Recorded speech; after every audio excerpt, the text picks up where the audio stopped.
Every year, the village lost a third of its grain and called it fate. That's how the village head's father lost it. That's how his grandfather lost it. And then a man came who said it wasn't fate, it was ventilation. They gave him 3 men and 1 day, and 2 weeks later, not a single sack had rotted. But first, that man died. On a night road in Kansas, and he woke up under a dirty tarp in a stranger's wagon. The first thing to hit him was the smell. Sour, heavy, the smell of rotten grain so thick you could almost chew it. Daniel opens his eyes. His body is shaking. Wet sacks under his back. The wagon creaks along the rutted track. His head splits as if a rusty nail had been driven into his temple. He sits up and immediately bangs the back of his head against the crossbar.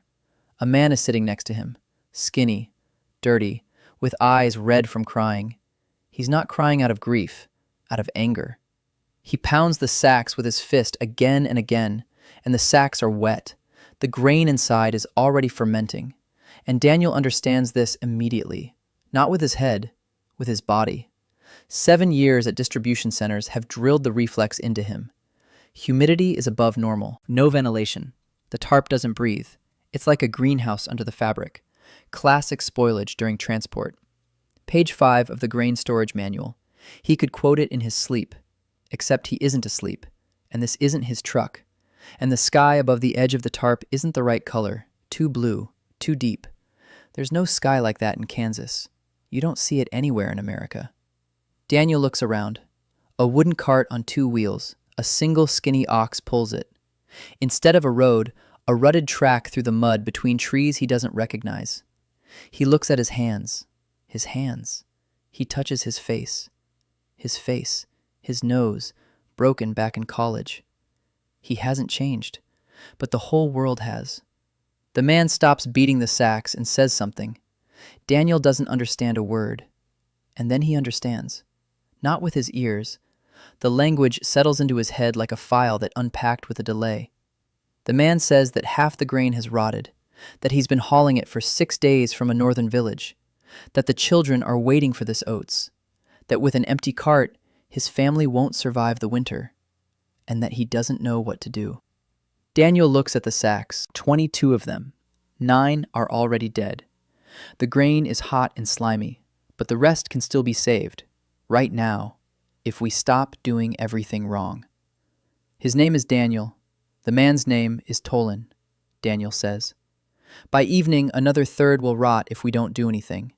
But if we reload the sacks right now and let air circulate between them, the rest will make it. Tolan looks at him like he's crazy, asks where he even came from. Daniel honestly doesn't know, but he knows something else. He knows how to save this oats, and he rips off the tarp. Tolan jerks to stop him. He yells that without the tarp, the grain will get wet in the rain. Daniel looks up at the clear sky. He says there won't be any rain until evening, and that a tarp without ventilation isn't protection, it's an oven. Tolan doesn't believe him, but he doesn't stop him. Daniel drags all 22 sacks onto the grass. His hands are shaking. His back aches. He's out of shape, even by office standards, but the adrenaline is keeping him going. He divides the sacks into 3 piles. Dead. The grain has turned into hot, stinking mush. 9 of them. Borderline. Damp, but not yet fermenting.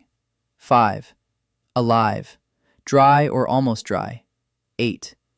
Dump the dead grain on the ground for the livestock. Spread the borderline ones in a thin layer on the tarpaulin to dry in the sun. Load the live ones back on, but not haphazardly, in stacks, with spacers. Daniel cuts slivers from a dry branch, as thin as a finger. He places them between each row of sacks.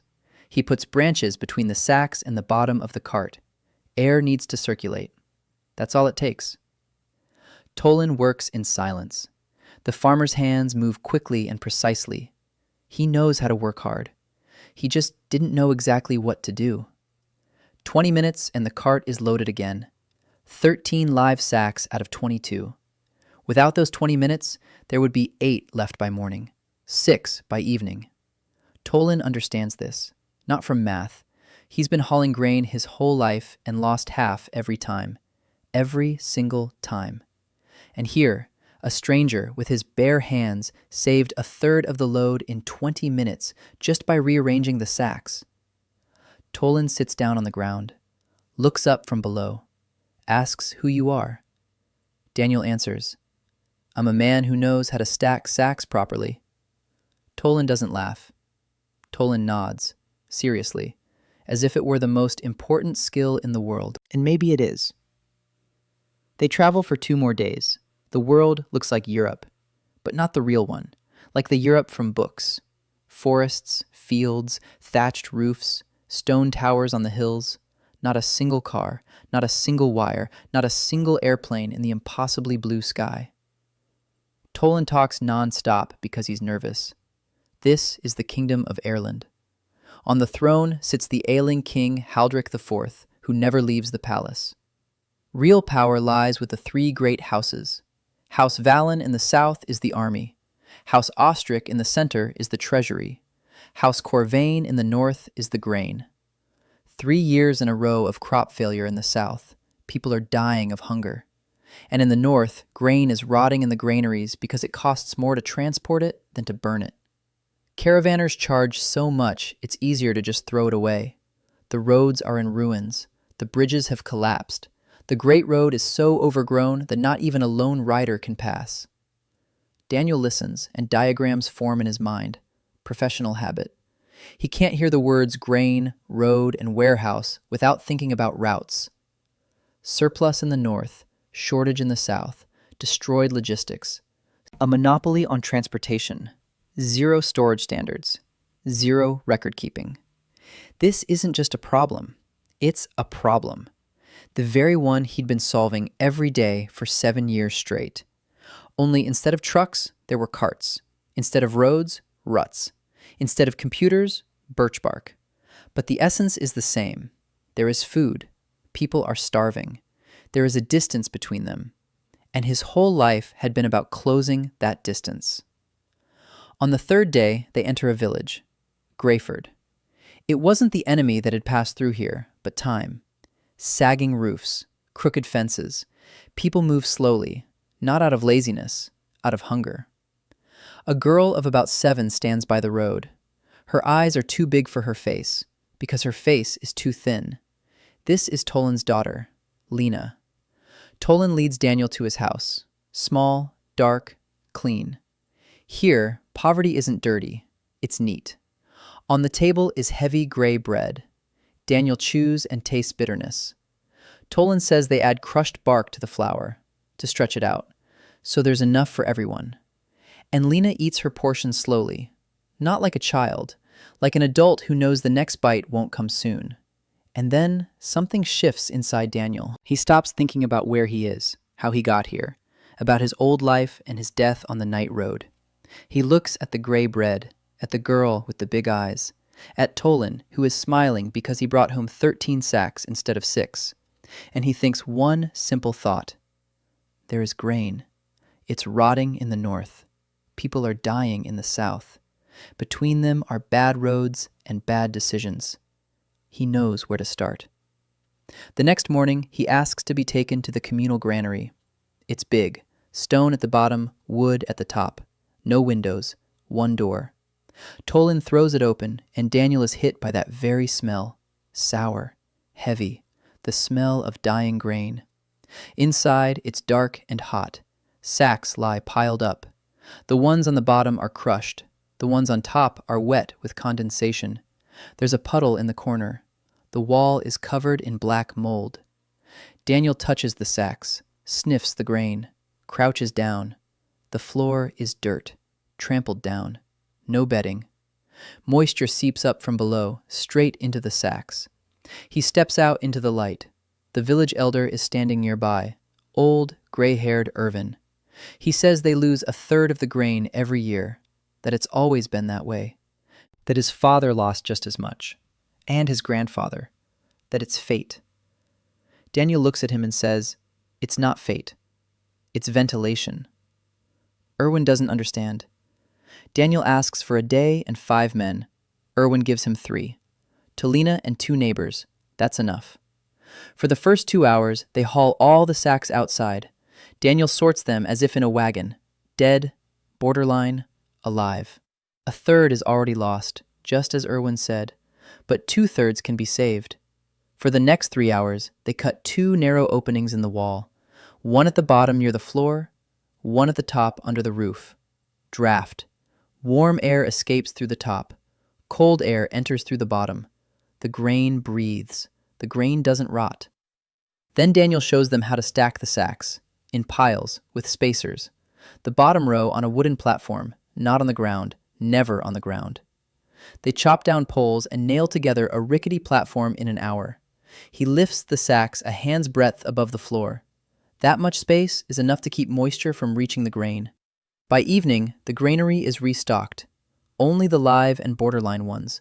The borderline ones separately, to be used first. The dead grain is dumped behind the granary. The chickens pounce on it as if it were a feast. Last, Daniel calls over Lena. He asks if she knows how to count. She says up to 20. He says that's enough. He gives her a piece of birch bark and a sharpened stick. A line means a sack that came in.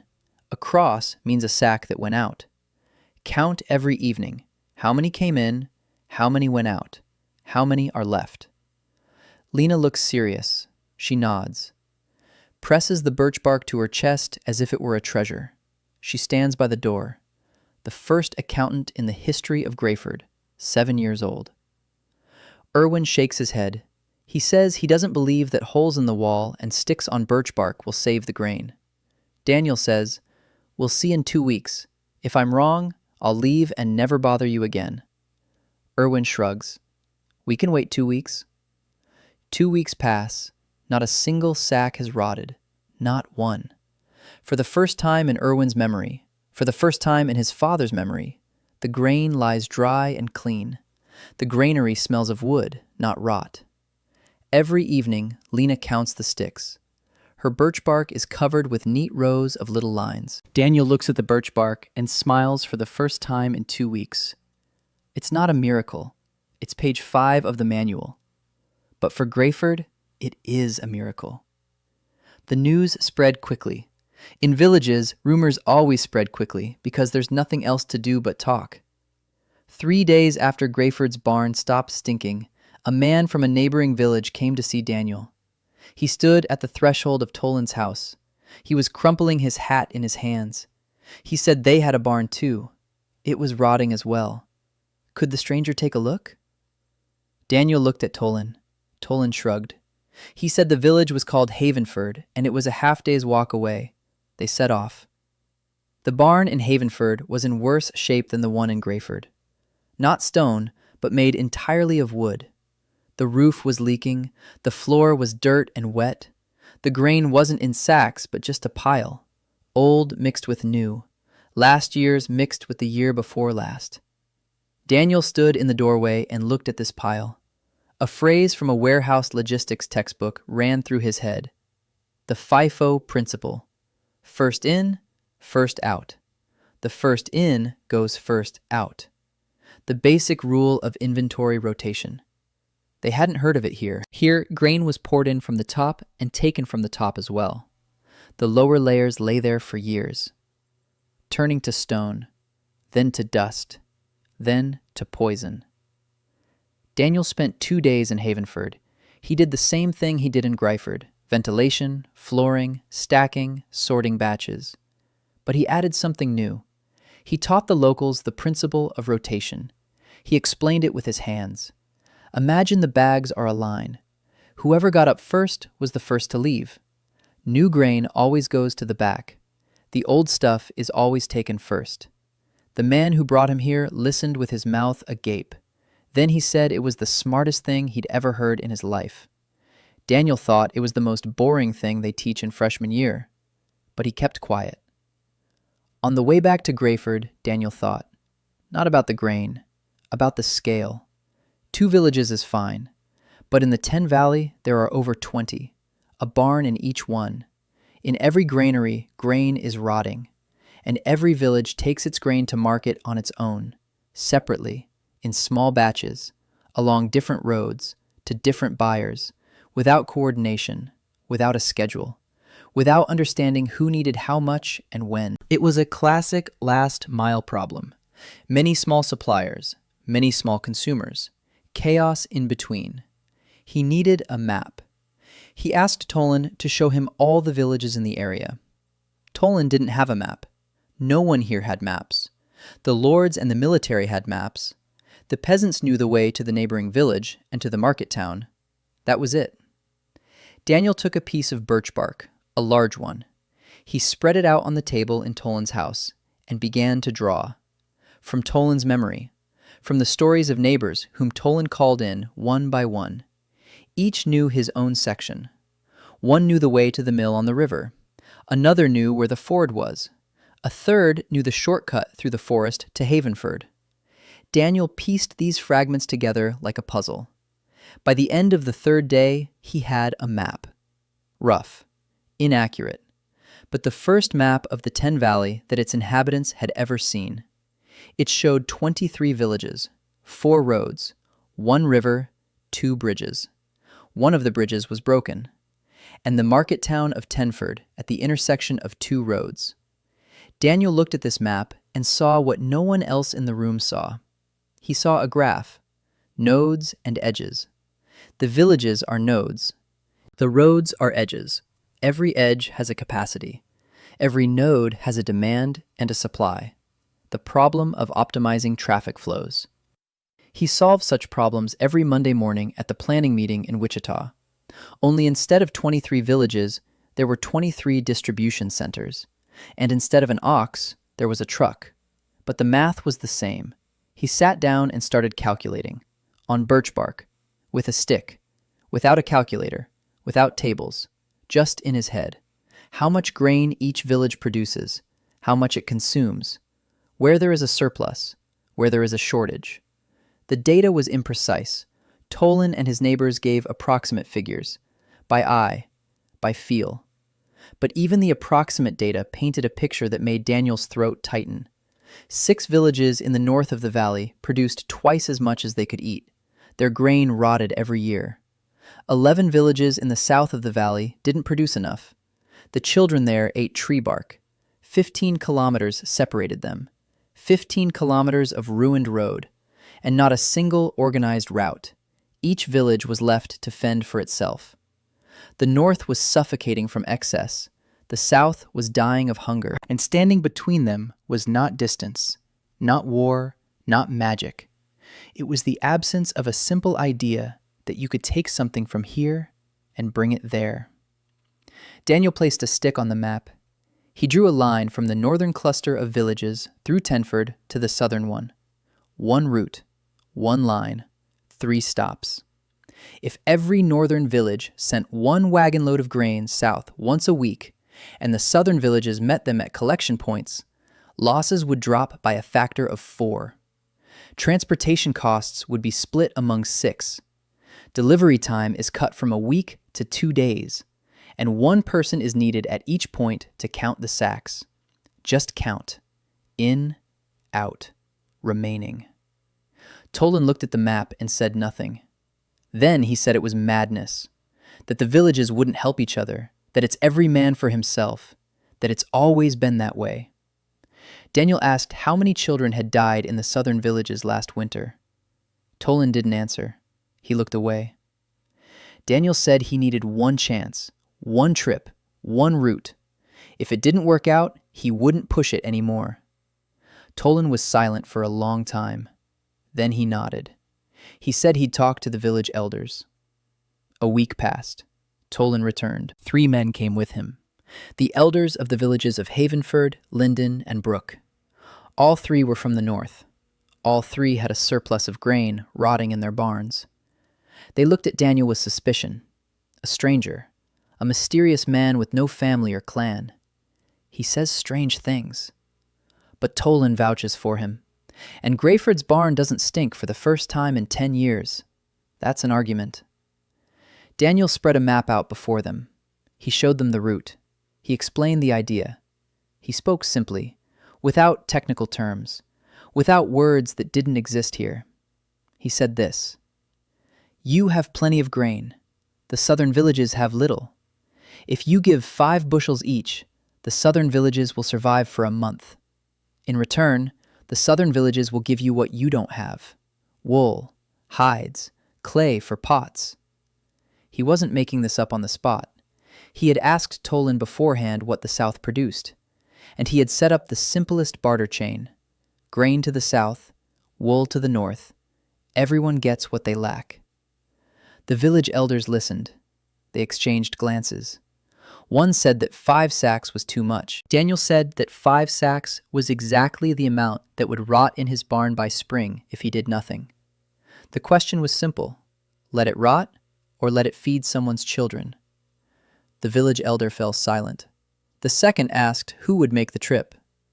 Daniel said Tolan would go, and he himself would go with him. The third asked who would keep track. Daniel said there would be a man with a birch bark ledger at every stop: incoming, outgoing, remaining. Everything recorded. Everything is transparent. No one will cheat anyone because numbers don't lie. The village elders agreed. Not all at once. One agreed that very evening. The second the next morning. The third 3 days later, after talking to his wife, who turned out to be smarter than him and said there was nothing to lose. The first caravan set out 10 days later. 3 wagons, 15 sacks. Tolan on the first, Daniel on the second. Tolan's neighbor named Garrett on the third. The route: Grayford, Havenford, Linden, Brook. Then south through Tenford, Somver Village, Craig Village, Ashfield Village. The road was bad. Ruts up to the knees. One bridge was rickety. The second was broken, so they had to detour through a ford. Tolan's ox was limping on its other leg. But they made it. In 3 days. When the 3 wagons rolled into Somver, people came out of their houses and stood along the road, silently. They looked at the sacks. An old woman approached a wagon and touched a sack with her hand, as if she didn't believe it, as if the sack might vanish. The Somver village head met them at the granary. Daniel went inside first. The granary was empty, completely empty, not a single sack, a dirt floor, darkness, a smell that wasn't there because there was nothing to smell. The village had been living for the past 3 months on what they gathered in the forest: roots, nuts, bark, mushrooms if they were lucky. Daniel came out of the granary. He looked at Tolan. Tolan stood there, pale. He knew things were bad in the south, but he didn't know it was this bad. Daniel told the village elder that he had brought 5 sacks of grain, and that he would bring more in 2 weeks, and that he had one condition for this. Someone in the village had to keep track, count the sacks, write it down, incoming and outgoing. The village head said that no one there knew how to write. Daniel said that writing wasn't necessary. Sticks on birch bark. A line meant it came in. A cross meant it went out. Any child could handle it. The village headman called for a woman, a young one, about 25, dark hair tied in a bun, ink stains on her fingers. She was the daughter of a village clerk from a neighboring village. She'd married here 3 years ago, the only literate woman in the 3 villages around. Her name was Ayla Marin. She stood before Daniel and looked at him warily. He asked if she knew how to count. She said she did. He asked if she knew how to write numbers. She said she did. He asked if she could record every day how much grain went into the granary and how much came out. She asked why. He said so they would know how much was left, to know when to bring in more, so no one would steal it, so that no one would die because someone hadn't counted. Ayla looked at him for a long time. Then she said she'd kept records for the village head all her life: expenses, taxes, lists of residents. And all her life she'd been told it was useless work, that a literate woman was a contradiction in terms, that she'd be better off baking bread than scribbling on paper. Daniel said he needed someone who knew how to scribble on paper, and that it was the most important job he could offer. Ayla was silent. Her eyes glistened. She nodded, briefly, abruptly, as if she were afraid that if she thought about it any longer, she would change her mind. That evening, Daniel sat in Somber's house and showed Ayla the accounting system, the simplest one: date, source, quantity, purpose. 4 columns. She grasped it instantly, faster than any intern Daniel had ever trained at Wichita. An hour later, she was already suggesting improvements. She asked if they could add a fifth column for the condition of the grain: dry, wet, spoiled. Daniel looked at her. This woman had just single-handedly invented incoming quality control on birch bark, with a stick, in a village where people ate bark. He said yes, and that it was a great idea. Ayla smiled, for the first time all day. The return trip took 2 days. The carts were loaded with wool and hides, not much, but enough for the northern villages to see that the trade was working. When they returned to Grayford, the village elders were waiting. They looked at the wool, they felt the hides, they frowned, they counted. Then one of them said he wanted to send not 5 sacks next time, but 10.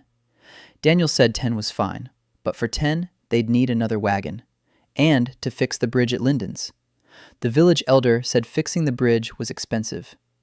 Daniel asked how much he lost every year from the detour through the ford. Time, wear and tear on the wheels, grain losses from the jolting. The village head thought for a moment. Then he said he would repair the bridge. Daniel stood by the map on the wall of Tolan's house and looked at the route line. 1 route, 3 carts, 15 sacks, 1 bookkeeper, 1 repaired bridge. It was the beginning.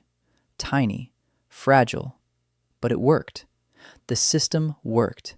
And for the first time in his life in this world, Daniel felt that he was in his rightful place. Daniel organized the first route between the northern and southern villages of the Ten Valley, creating the simplest barter chain. He drew up the first map of the valley and saw a classic logistical problem: a surplus in the north and a shortage in the south. In the village of Somver, he met Ayla Marin, who became the network's first bookkeeper and instantly mastered the record-keeping system. The second caravan set out 12 days later. Not 3 carts, but 5. Not 15 sacks, but 32. Linden's village elder kept his word and repaired the bridge, roughly. The logs lay crooked, but the cart drove over and didn't fall through. Daniel stood on that bridge and thought that in his past life, an engineer would have been fired for such a repair. But here, it was a feat. The route had expanded. Now it wasn't 3 villages in the north, but 5 that were sending grain. In the south, not 1 village, but 3 were receiving shipments. Ayla stood in Somver and kept track of the records. But she needed people at other locations. Daniel asked the elders of the southern villages to find people who could do math. They brought him 2 14-year-old boys and an old man who had once served as a clerk at the town hall. Daniel trained them in a single evening, the same system: date, source, quantity, destination, condition. Ayla's 5 columns. The route was working, but the problems were growing along with it. The first problem was obvious: bandits. On the third trip, the carts were passing through a wooded area between Tenford and the southern villages. The place was called Dark Ford, a bad name for a bad place. They emerged from the trees, 6 of them, dirty, skinny, armed with whatever they could find, 1 with a sword, 2 with axes, the rest with sticks and knives. A man led the way, short, dark-haired, a scar across his left eyebrow. He moved like a cat, lightly and precisely. This man approached the first wagon and said that the grain now belonged to him. Tolan turned pale. Garrett grabbed his pitchfork. Daniel climbed down from the second wagon, slowly. His heart was pounding so hard he could hear it in his ears. He didn't know how to fight. He had never had a serious fight in his life. His last fight was in 7th grade, and he'd lost. But he knew how to negotiate. For 7 years, he'd been dealing with truck drivers, unions, customs, the police, and insurance companies.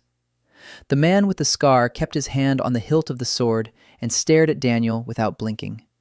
Daniel asked his name. The man didn't answer. Daniel asked again. He added that he just wanted to know who he was talking to. The man said his name was Kai. Daniel asked Kai how many people were in his group. Kai said 6, including himself. Daniel asked when they had last eaten. Kai was silent. One of his men answered for him. 3 days ago. They caught a hare between the 6 of them. Daniel looked at them. 6 hungry men with weapons.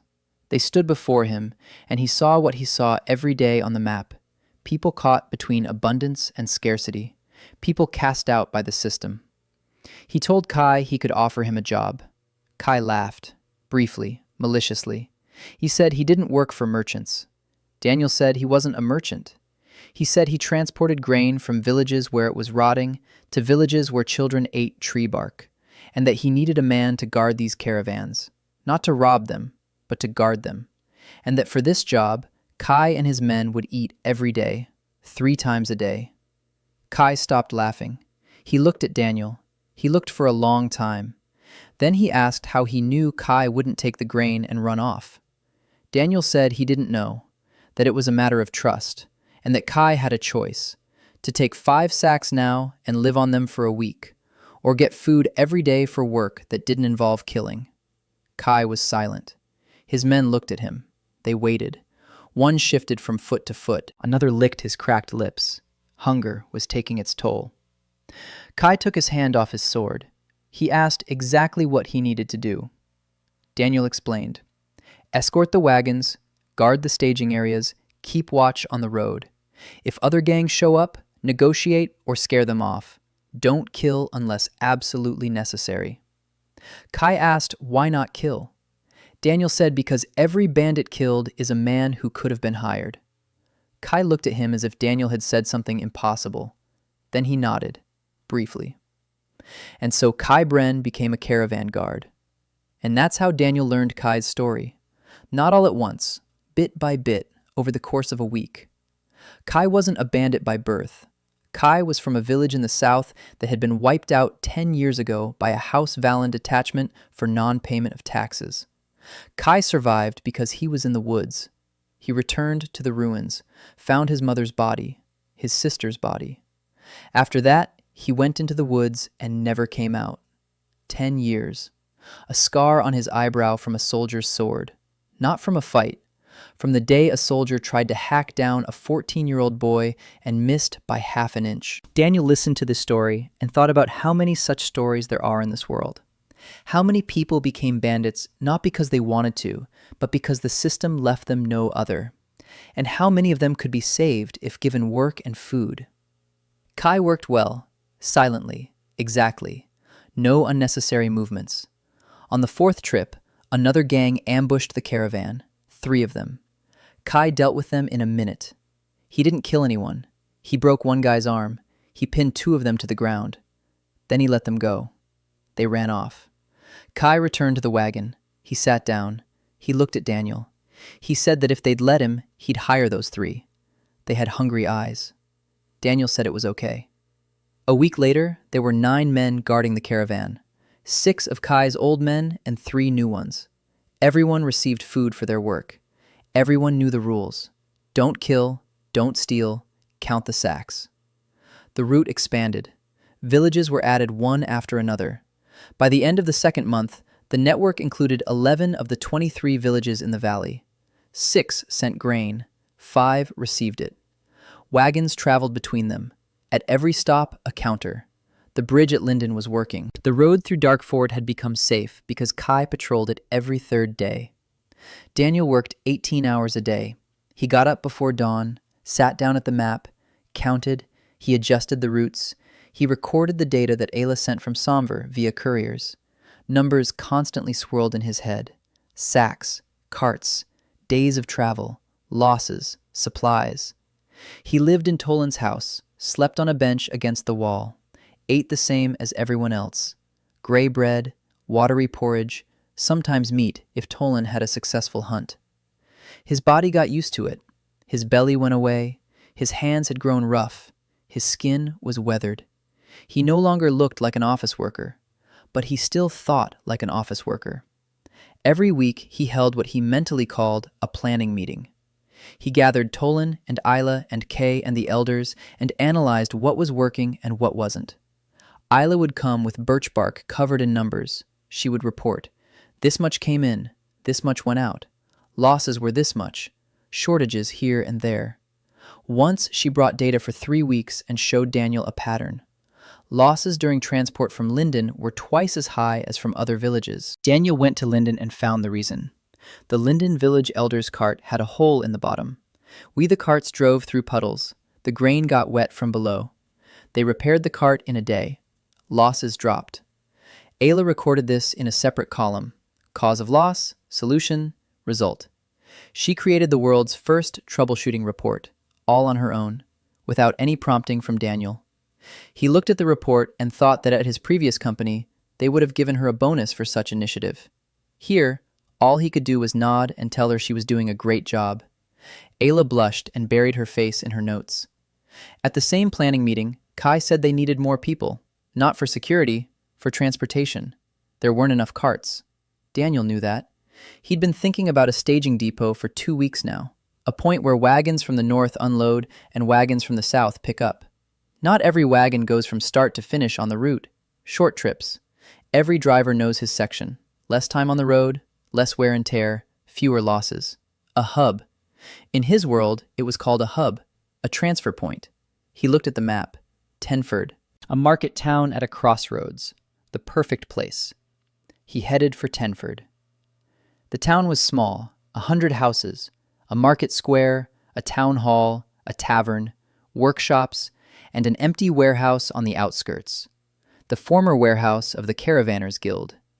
The guild had gone bankrupt 5 years ago when the roads became too bad and the bandits too brazen. The warehouse stood abandoned. The roof was intact. The walls were... The floor was wooden, large, 3 times bigger than Grayford's barn. Daniel stood in the middle of that warehouse and saw the future. Not his own, the future of the valley. This would be the central hub. Grain from the north would come here. Here it would be sorted and accounted for. From here it would go south. Wool, leather, and clay would also come here from the south. From here, northward. Not chaos, not every man for himself. A system, coordination, order. He had made a deal with the mayor of Tenford, an elderly, weary man who believed in nothing but didn't get in the way either.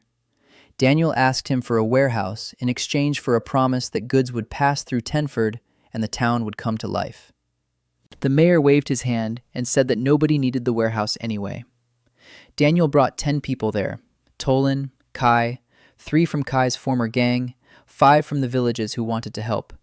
In 3 days, they cleaned out the warehouse, they repaired the roof, they laid down flooring, they installed ventilation, they marked out storage areas, separate for grain, separate for wool, separate for leather. They set up a table at the entrance. Isla sat down at the table, with birch bark, with ink she'd managed to get from the town scribe. With the new accounting system she and Daniel had worked out over 3 nights. No more notches on birch bark, real records, columns, rows, dates, names, amounts, a grain certificate, a sheet with a seal. Daniel carved the seal from a piece of wood, a circle with an ear of grain in the center. Every sack that passed through the warehouse bore this mark, from where, how much, when, to whom. Stealing became difficult, not impossible, but noticeable, because the numbers are on paper, and if 20 sacks came in and 18 went out, then 2 sacks have gone missing, and someone is responsible for that. The warehouse in Tenford opened on the 3rd day. On the 5th, the first full caravan passed through it. 10 carts, 50 sacks, from north to south, 20 bales of wool in return. Isla recorded everything, every sack, every bale, in, out, condition, destination. Daniel stood at the warehouse door and watched the wagons head south. Tolan stood beside him. He said the buyer from Tenford had asked about the grain. He wants to buy some. He's paying a good price. Because the grain is dry and clean and well sorted. The buyer said it was the first time in 5 years he'd seen grain like this from the villages. He asked if a miracle had happened. Tolan replied that it had. A strange man had come and taught them how to stack the sacks. The end of the 2nd month brought cold. Not winter yet, but its breath. In the morning, the grass glistened with frost. The water in the well burned his hands. Daniel stood on the threshold of Tolan's house and watched his breath, which rose as white vapor into the dawn sky. He thought about numbers, always about numbers. Isla had sent the data for the past 4 weeks. He spread it out on the table and counted. The Ten Valley consumed about 3,000 sacks of grain over the winter. Currently, 16 of the 23 villages were connected to the network. There were 400 sacks in the warehouse in Tenford, about 1,000 more in the village granaries. That makes a total of 1,400, less than half of what's needed, and winter is 2 months away. We need to double our reserves, or cut down on waste, or both. The problem wasn't the amount of grain. There was enough. The northern villages of the valley, plus purchases from nearby farmers, provided enough. The problem was speed. The carts moved slowly. The roads were in bad shape. Detours, breakdowns. One ox pulls one cart. One cart carries 12 sacks at most. To deliver 3,000 sacks, 250 trips are needed. Over 2 months, that's 4 trips a day, every day, without days off. They had 14 carts. 3 of them were constantly in repair. 11 workers. Each makes a round trip in 3 days. That's roughly 4 trips a day if you count all the carts together. Theoretically, it was enough. But in logistics, theoretically is a word that means things won't go as planned in practice. Daniel knew this better than anyone in either world. There are always losses, breakdowns, sick oxen, rains that turn roads into rivers, and people who get tired and make mistakes. He needed a safety margin, and he found it where he least expected it. Caravans passed through Tenford, not his, others. Merchants carrying goods from city to city. Most of them were half empty. 5 sacks on a cart that could hold 15. 3 bales of cloth in a wagon designed for 20. Empty space. Daniel saw it as a hole in the budget, as lost money, as wasted efficiency. He approached one of the merchants in the market square, an elderly man with 2 carts. One was full and the other almost empty. He asked where he was going. The merchant said south, to Craig. Daniel asked if he could load 10 sacks of grain onto the empty cart and take them to Craig, for a fee. The merchant asked how much. Daniel named a price, half of what a separate trip. The merchant narrowed his eyes. He did the math in his head. The wagon was going empty anyway. 10 sacks wouldn't slow him down, and you can never have too much money. He agreed. It was his first consolidated shipment. Daniel remembered what it was called in his past life. Consolidation of cargo. Combining shipments from different senders into a single vehicle, a basic method for reducing shipping costs. It didn't exist here. Every merchant carried only his own goods. Every wagon served a single owner. Empty space went to waste. Over the course of a week, Daniel struck deals with 7 merchants who regularly passed through Tenford. Each of them took the consolidated bags at half price. This added 20 trips a week without buying a single new wagon. Ayla entered them into the system. Now there were 2 logs on her desk, one for their own caravans, the second for piggyback cargo. Every sack was marked. Every route was recorded. The mayor of Tenford came to the warehouse and stood watching for a long time. Then he said that goods were passing through his town for the first time in years, that the shops in the square were opening, that the blacksmith had received 3 orders for horseshoes in a week. Before, he had 1 order a month. Daniel nodded. It was a side effect he had foreseen. The flow of goods creates an economy. When cargo passes through a point, services spring up around it. A blacksmith, a shoemaker, a baker. Trade begets trade. But there was another side to these side effects. Rumors about the warehouse in Tenford and the strange man who had prevented the grain from rotting had spread beyond the valley, and not everyone who heard it was pleased. The first warning sign appeared a week after the warehouse opened.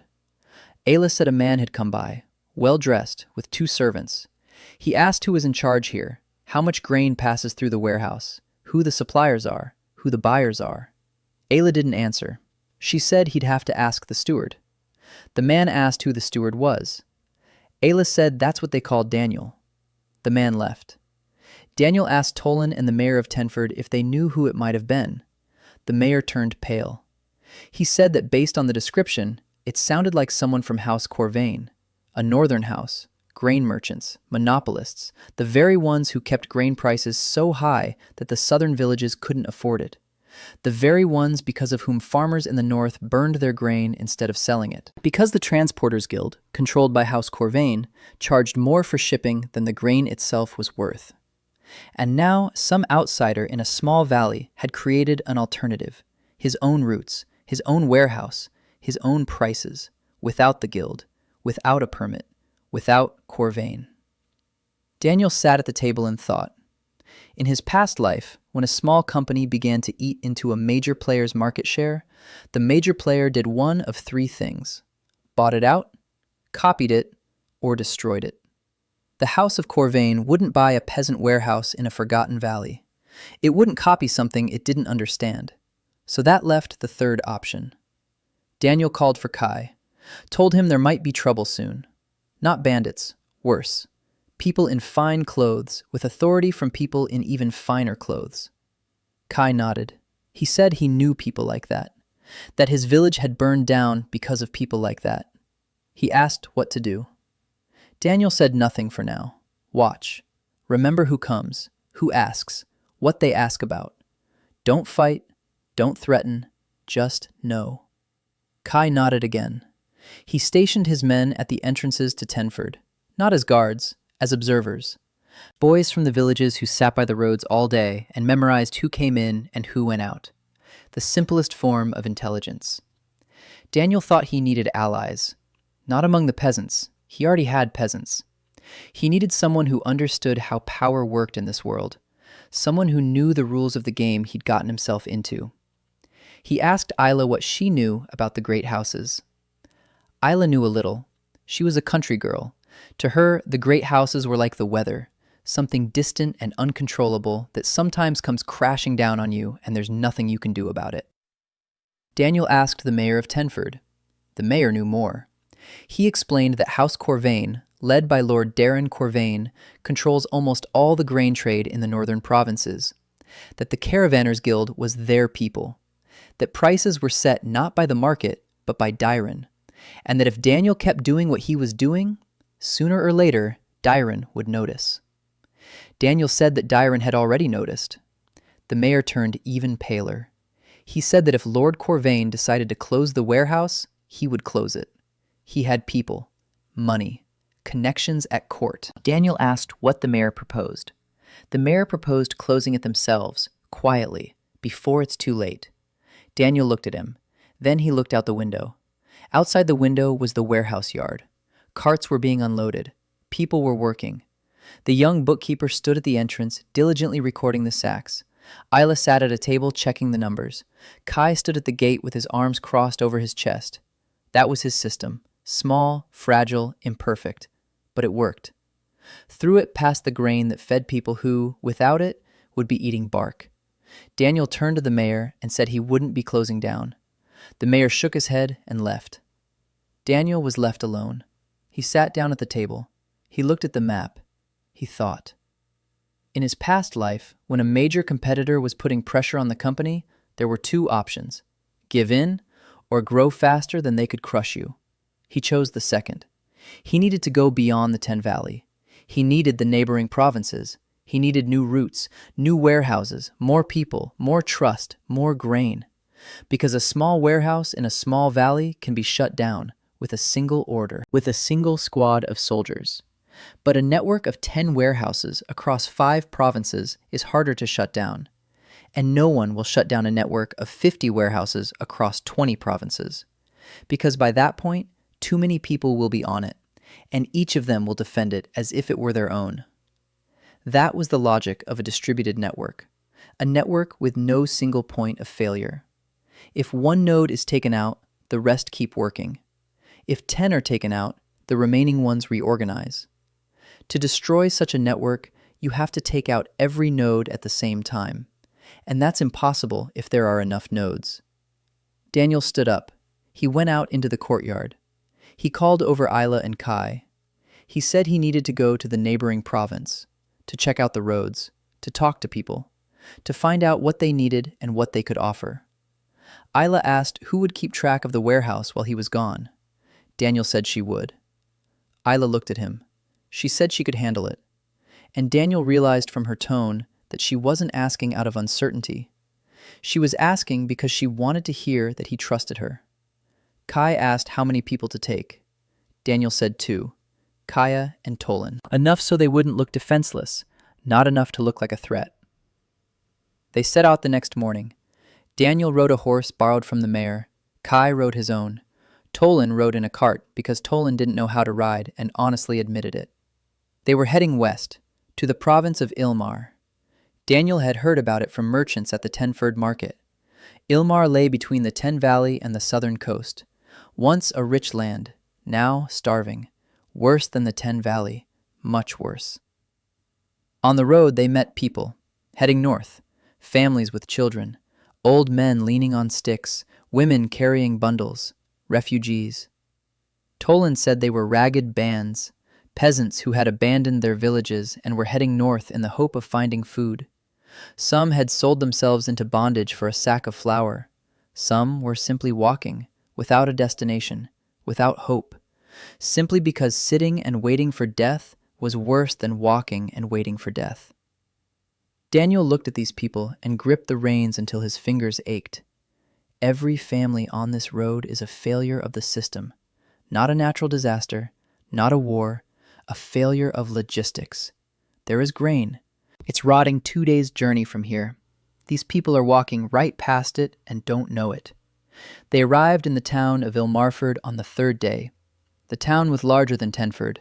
Stone walls, a town hall with a tower, a market square that had once been bustling. Now the square was empty. The shops were closed. People on the streets moved slowly and didn't look at one another. The smell of the town was different from Tenford's, sweetish, heavy, a smell that Daniel didn't recognize at first, and when he did, a chill ran through him. That's how a place smells where people die and there isn't time to bury them. Kai was silent. His face was stony. Tolan turned pale and clung to the edge of the cart. Daniel dismounted and walked toward the town hall. The mayor of Ilmarford was a woman, not young, thin, with eyes red from lack of sleep. Her name was Bridget Cora. She looked at Daniel and asked who he was and what he wanted. Daniel said he was from the Ten Valley, that he had grain, that he could bring it here. Bridget looked at him for a long time. Then she laughed, briefly, dryly, without joy. She said that merchants came to her every week. They offer grain at a price the city cannot pay. Because House Corvain has set a minimum price for grain, and anyone who sells cheaper loses their guild license. And without a guild license, no caravan will travel on the royal roads. Daniel said he wasn't in the guild, that his caravans don't travel on the royal roads, that his price is half as much. Bridget stopped laughing. She looked at him seriously. She asked what he wanted in return. Daniel said the same thing he always did: accounting, a warehouse, a man to count the sacks, and honesty. Bridget was silent. Then she stood up. She walked to the window. She said there were 2,000 residents left in the city. 3 months ago, there were 3,000. 1,000 had left, or died. That if Daniel could do what he promised, she would give him whatever he asked for. A warehouse, people, anything. Just let him bring the grain. Daniel brought it. 10 days later, 20 carts. The first large caravan from the Ten Valley to Ilmar. 200 sacks. Kai with a guard of 12 men. They traveled on roads that weren't on the maps, on trails that had learned from refugees, past the Caravanners Guild outposts, past the Corvain House checkpoints, not hiding, but not drawing attention either. When 20 wagons entered Ilmarford, people poured into the streets. They stood in silence. They watched. Just like in Somver. Only there were more of them, and the silence was heavier. Bridget met the caravan at the gates. Her eyes were dry. She wasn't crying. She was one of those people who had forgotten how to cry from grief and hadn't yet relearned how to cry from joy, had not yet learned to do so again. She shook Daniel's hand, firmly, like a man's. She said one word: "Thank you." The warehouse in Ilmarford was up and running 3 days later. Isla arrived on the 4th to train the local bookkeepers. She brought copies of all the forms with her: grain certificates, ledgers, sample entries. Daniel watched as she stood before a dozen strangers and calmly explained the system. columns, rows, dates, totals. A month ago, she had been a country girl with ink-stained fingers whom no one took seriously. Now she was teaching people in a foreign city, and they listened to her as one listens to someone who knows what they're doing.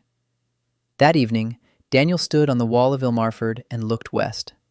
Somewhere out there were more provinces, more cities, more people who ate bark and died. And further north sat Lord Dyron Corvain, who knew about Daniel, and was thinking about what to do with him. Kai stood beside him, silently. Then he said that Corvain's man had appeared in Tenford again, this time with 4 servants. He was questioning merchants, counting wagons. He was taking notes. Daniel nodded. He said it was reconnaissance. The next step would be pressure, then threats, then action. Kai asked when. Daniel said he didn't know, but they needed to be ready. They stood on the wall and looked west. The sun was setting. The sky was ablaze with orange and red. Somewhere down below in the city, people were eating real bread for the first time in months. And somewhere up north, someone in a silk doublet was figuring out how to stop them. Winter came earlier than the elders had promised. At the start of the 3rd month, the first frost struck. A real one. The kind that makes the bark off the trees and horses stand motionless in their stalls. Daniel woke up in Toland's house because he couldn't feel his toes. He got up, rubbed his feet, went to the window. The world outside the glass was white. Snow had fallen overnight and covered everything. Roads, fields, roofs.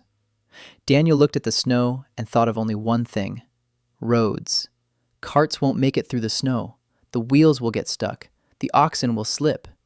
Routes that had been running for 3 months came to a standstill overnight. He got dressed and went out. The cold hit his face like a slap. Greyford lay silent under the snow. Smoke from the chimneys rose straight up into the still air. The kind of silence that only comes in winter.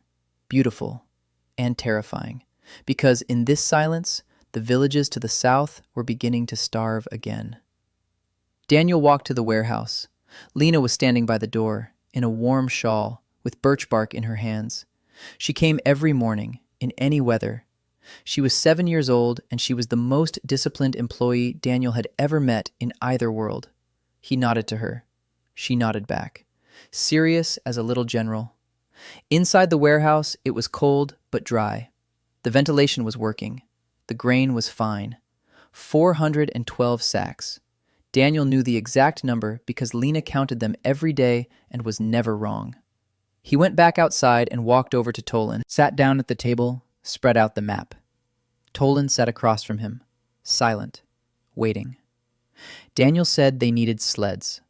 Toland said there were 2 sleds in the village, old ones, but they worked. Daniel said they needed more. They needed at least 10. Toland said there weren't that many in the whole valley.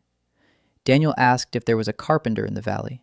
Toland said there was, in Havenford, an old man named Oren. He makes carts and barrels. His hands are golden. His back is shot. Daniel went to Havenford.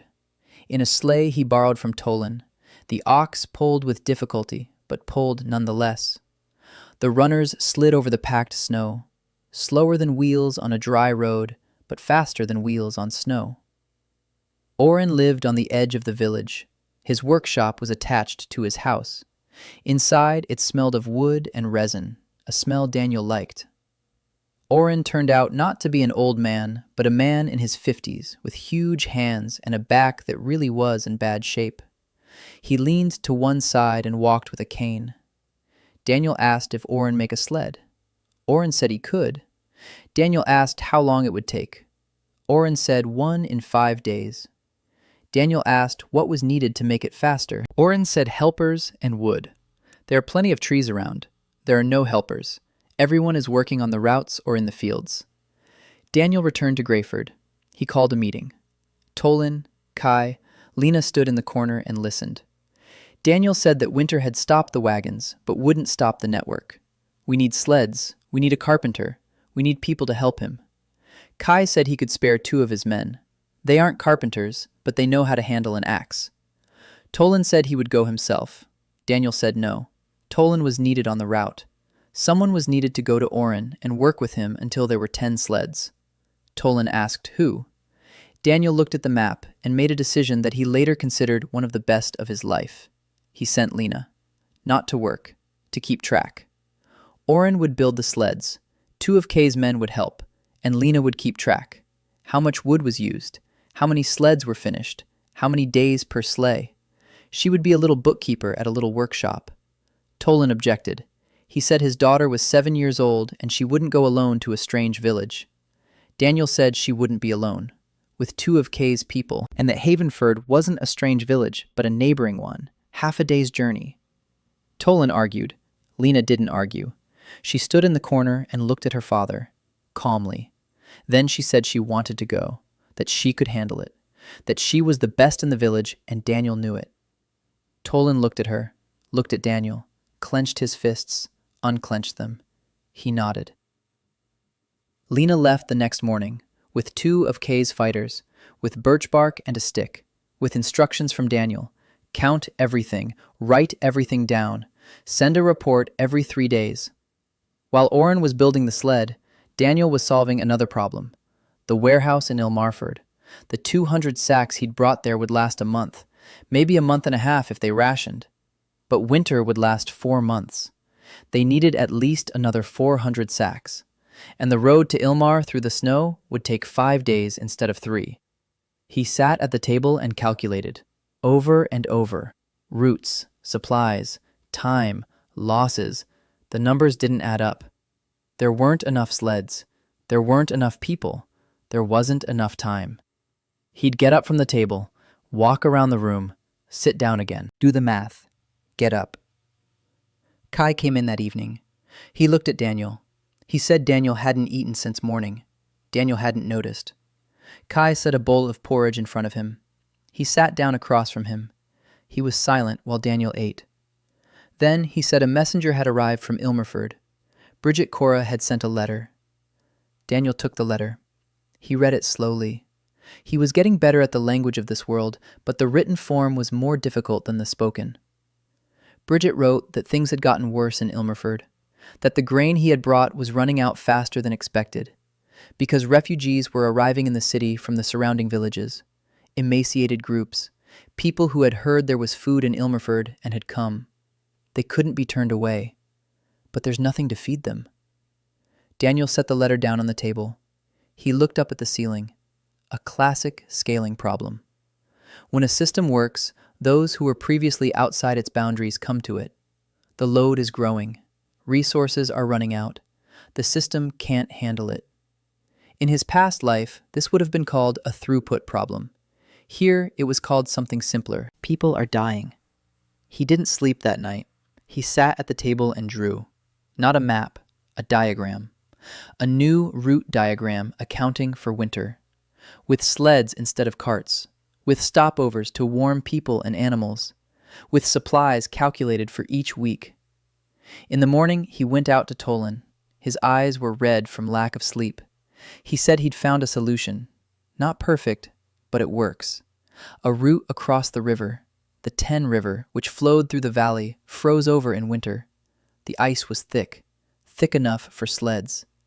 If we take the sleds across the river, the journey to Ilmarford would be cut in half. Not 5 days, but 2.5, because the river is straight. No detours, no hills, no rough roads, just ice, flat and smooth. Tolan said that no one travels across the river, that it's dangerous, that the ice might be thin in some places, that falling through the ice in winter means death. Daniel said he knew. That's why we need to check the ice before every trip, mark out the route, set up markers, determine where the ice is thick and where it's thin. It's work, a lot of work, but it's possible. Kai said his men could check the ice. They know the river. They used to travel on it in winter when they were outlaws. They know where it's deep and where it's shallow, where the current erodes the ice and where it stands firm. Daniel nodded. He asked Kai to send 3 men on a reconnaissance mission. Let them cover the entire route along the river from Tenford to the provincial border. Have them check the ice every 100 paces. Have them set markers at dangerous spots. Kai sent the men out that same day. They returned 3 days later. The ice holds. For most of the river, The ice was thick enough for loaded sleds. Two sections are dangerous. One at the bend where the current is faster, the other at Linden where the river narrows. Both can be bypassed along the bank, 100 paces overland, then back onto the ice. Daniel drew the route. The river, once a gray line on the map, became the main artery, the Blue Road. That's what he called it, to himself. At a meeting with Tolan and Kai, he put it simply, a winter route along the river. The first sleds from Oren arrived in a week. Not 10, 4. But Lena sent a report. Oren is working on it. The next 4 in 5 days. There's enough wood. The helpers are managing. Oren scolds them, but shows them, and they're learning. 4 sleds isn't much, but enough for the first trip. Daniel loaded them at the warehouse in Tenford. 40 sacks, 10 per sled.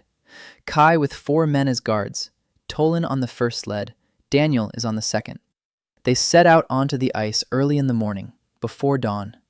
The runners creaked on the ice. The ox strained but pulled. The ice was smooth and even.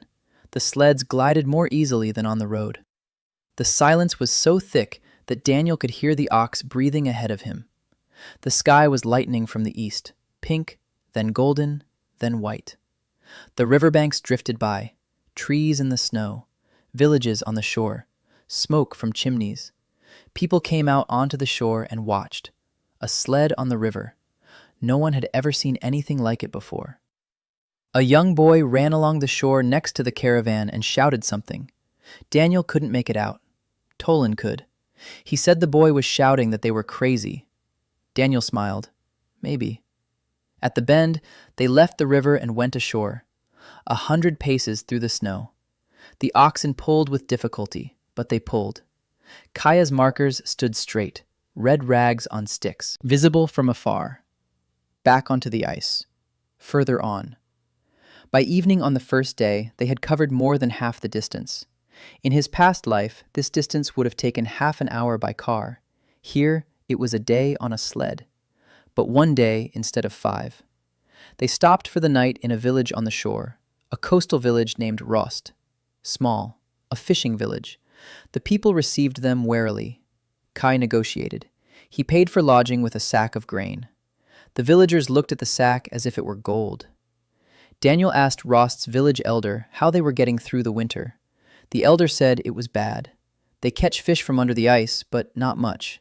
There was no grain. The fair was far away. Caravans didn't come here. The village was too small. It wasn't profitable. Daniel looked at the map. Rost stood on the river, on the route. If they set up a warming station and transshipment point here, caravans could stop for the night. People would warm up. The oxen would rest. And the village would get work and food. He proposed a deal to the village head. Every caravan that stops in Rost leaves 1 sack of grain for lodging. In return, the village provides shelter and a hot meal for the caravan drivers, and they'd clear the ice in front of the village every morning. The village head agreed without hesitation, 1 sack per caravan's overnight stay. If caravans came once a week, that's 4 sacks a month. 4 sacks is the difference between life and death for a fishing village in winter. On the second day, they reached Ilmarford. By noon, half a day instead of 5. Bridget met them at the gate. She looked at the sleigh, at the sacks, at Daniel. She said she hadn't believed he'd return, that she'd thought winter would stop him, that everyone else had stopped. Merchants aren't traveling. The Caravanners Guild has closed the winter routes. No one transports grain in winter. It's impossible. Daniel said it was possible, if by river. Bridget looked at the river beyond the city walls, at the ice, at the tracks from the runners stretching from the horizon. She shook her head. She said he was a madman, but a useful madman. 40 sacks were unloaded at the Ilmarford warehouse. Aileen's bookkeepers recorded everything: receipt, source, quantity, condition. A grain certificate for every sack. The system worked, even in winter, even on the ice. The return trip was easier. The sled was empty. The oxen were rested. Hot porridge and a warm house awaited them in Rost. The village headman came out to meet them. He was smiling. He said his wife had already cooked it. Daniel ate porridge in a stranger's house in a foreign world and thought about numbers. 4 trips a month. 40 sacks per trip, 160 sacks a month. Winter lasts 4 months, 640 sacks. With the 200 already in the warehouse, that's 840. But he needs 1,000. He's short 160. One trip. So we need 5 trips a month instead of 4. Or more sleds. Or piggyback cargo. Or all of the above. The numbers spun in his head. They didn't stop. They never stopped. They returned to Tenford on the 4th day. Ayla was waiting at the warehouse, with news. Bad news. The buyer from Tenford, who used to buy grain at a good price, isn't buying anymore. He's been banned. A letter came from the Caravanners Guild. Anyone who trades with unlicensed suppliers loses their right to trade. House Corvée had begun to act. Not with swords, not with soldiers, with paper. Licenses. Bans. Economic pressure. It was familiar. In his past life, Daniel had seen how large chains squeezed small suppliers. Exclusive contracts, minimum volumes, conditions impossible to meet. The same methods, a different century. He sat down at the table, looked at Ayla, asked how many merchants this had affected. Ayla said 3 out of the 7 they worked with. The other 4 were silent for now, but they were afraid. Daniel nodded. This was the beginning, the first strike, a soft one, a probing one. House Corvain wanted to see what would happen. Would the outsider back down? Would he be frightened? Daniel wasn't frightened, but he realized that time was working against him. The network was growing, but so were his enemies, and winter had only just begun. House Corvain's strike was precise. Within 2 weeks, of the 7 merchants who had been transporting cargo, only 2 remained. 5 received letters from the guild and refused, politely, with apologies, but firmly. One of them came to Daniel personally, an old merchant named Fergus who transported cloth between Tenford and the coast. He sat across from him, didn't look him in the eye, said the guild had threatened to revoke his license. Without a license, his goods would be confiscated at the very first checkpoint. He had a family, 4 children. He couldn't take the risk. Daniel said he understood. Fergus looked up. There was something like shame in his eyes. He said that if he could, he would keep going, that Daniel was doing the right thing. But doing the right thing wouldn't feed his children if he were hanged at the checkpoint. Daniel nodded. He shook his hand. Fergus left. Daniel stood at the warehouse door and counted the losses. 5 merchants meant 20 round trips a week. That was 80 sacks that no one else could carry. That's a month's worth of food for 2 villages. Just vanished. Because a man in a silk doublet on the other side of the kingdom signed a piece of paper. He gathered Ayla and Kay. He said they needed to make up for the loss. Their own carts and sleds wouldn't be enough. They needed a different approach. Ayla asked what kind. Daniel said that if they couldn't use other merchants, they needed their own. Not merchants, carters. Peasants who have carts or sleighs and are willing to make 1 trip a week for a fee. Not permanent employees, contractors. A word that didn't exist here. But the idea was simple.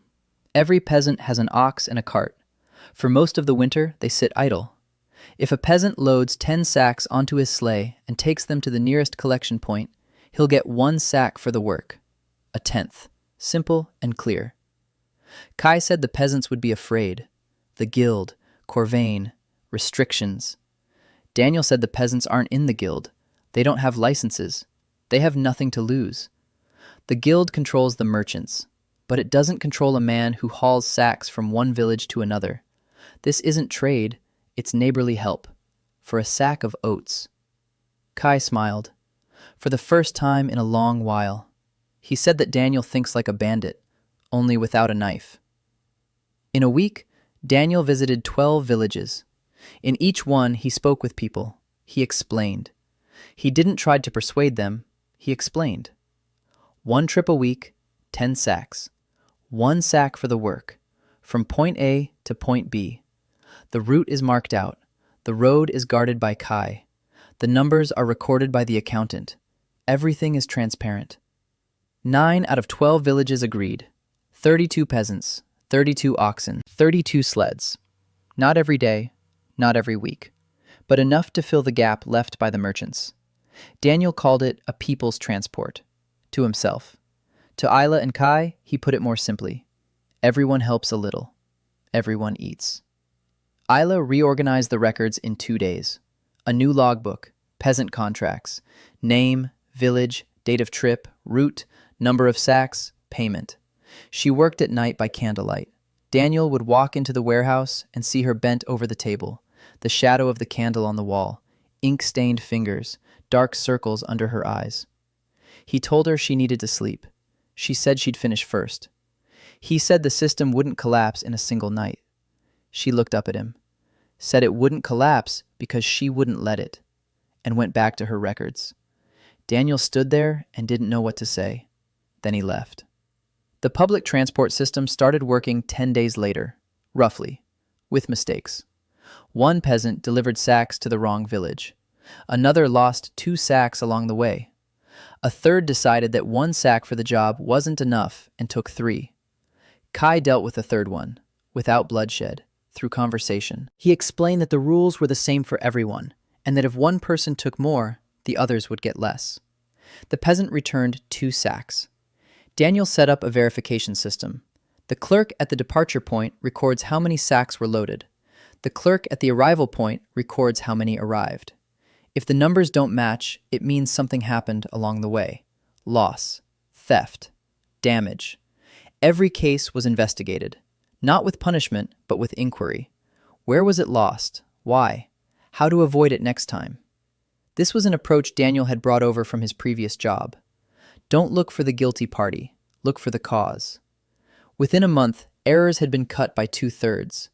The peasants got used to it. The routes became routine. The sacks moved, the grain flowed, the network breathed. But House Corvain didn't stop at the merchants. 3 weeks after the first blow, the second came. This time, it wasn't paper. It was people. A squad of 12 armed horsemen rode into Tenford at noon. At the head rode a man Daniel was seeing for the first time. Tall, thin, with a long face and cold gray eyes. Dressed more richly than anyone in this town.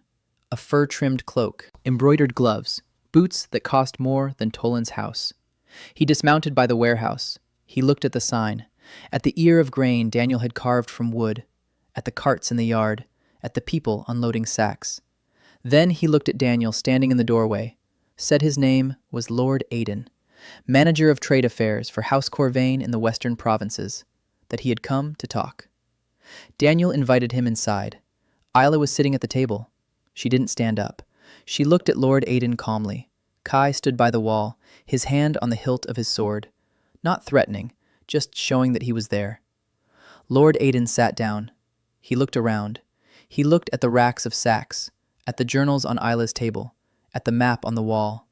Then he turned to Daniel and said that House Corvain respected enterprising people, that Lord Dyron Corvain was following Daniel's successes with interest, and that the house had a proposal, a partnership. Daniel asked what kind. Lord Aiden explained. The warehouse in Tenford would come under the management of the Caravanners Guild. Daniel would remain the manager, but under the guild's license. Routes would be registered. Prices would be set in agreement with the house. Daniel would receive a share of the profits and protection in exchange for loyalty. Daniel listened and translated it for himself into the language of the corporate world. Takeover. A large company offers a small one to merge into its structure, formally a partnership. In reality, a takeover.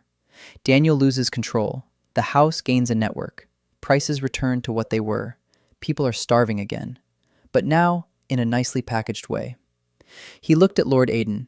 He said he was grateful for the offer, that he appreciated House Corvain's consideration, and that he was declining. Lord Aiden wasn't surprised. He nodded, as if he'd expected exactly that answer. He stood up, walked over to the map on the wall, looked at it. He ran his finger along the route between Tenford and Ilmarford. Then he turned and said it was a pity, that House Corvain had hoped for a reasonable decision, that the roads in the kingdom were unsafe in winter, that unlicensed caravans were unprotected, that anything could happen. It was a threat, subtle, polite, uttered in a calm voice in a warm room, but a threat nonetheless. Daniel said he would take it into account. Lord Aiden left. He mounted his horse. 12 riders turned and rode north from Tenford. Kai approached Daniel. He said they needed to prepare. Daniel nodded. He knew that the third blow would not be paper or words.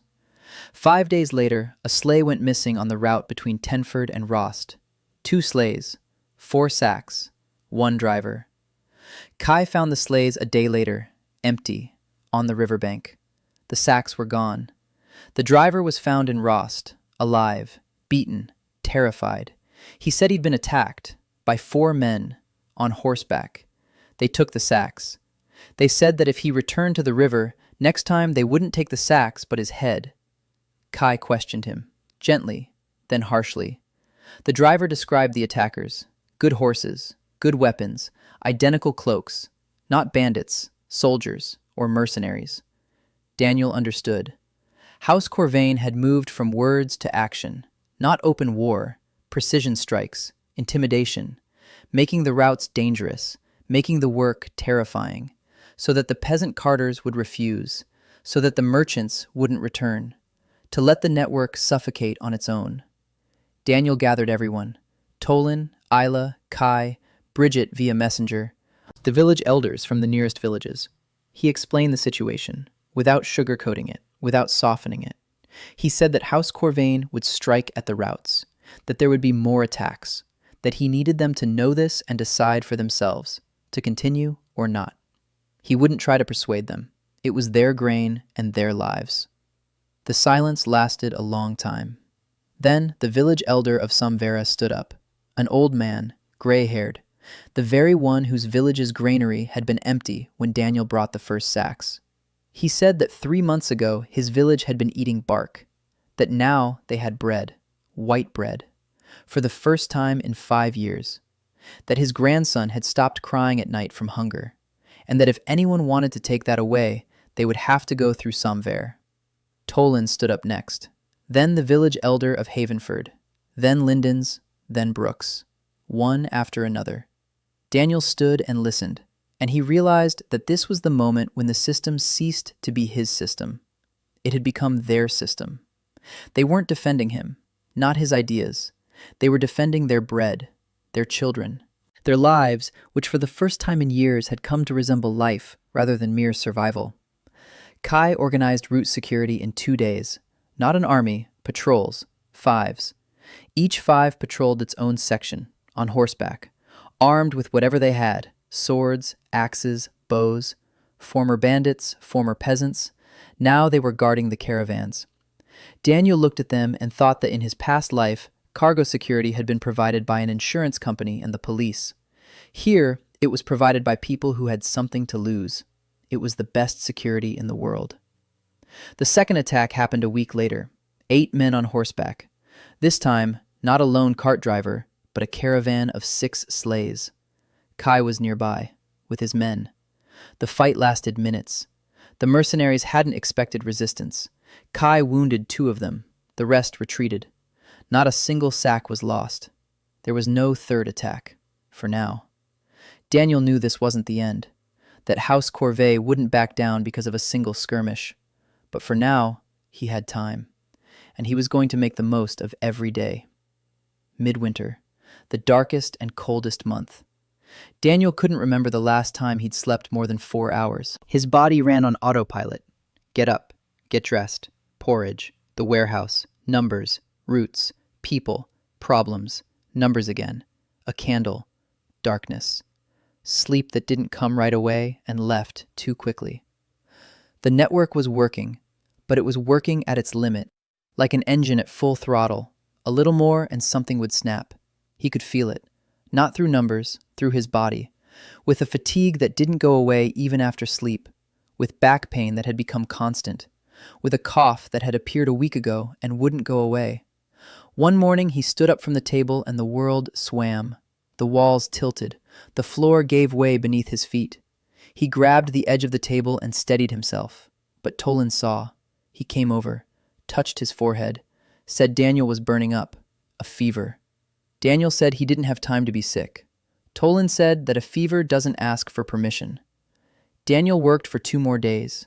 On the 3rd day, he collapsed, right in the warehouse, in the middle of a conversation with Isla. One second, he was standing there explaining the new report format to her. The next second, he was lying on the floor, and the ceiling was spinning above him like a carousel. He woke up at Toland's house, under 3 blankets. A woman he didn't know was sitting nearby, petite, calm, a long black braid. Her face was different from the locals, different cheekbones, different eye shape. She was holding his wrist and checking his pulse. She looked at him.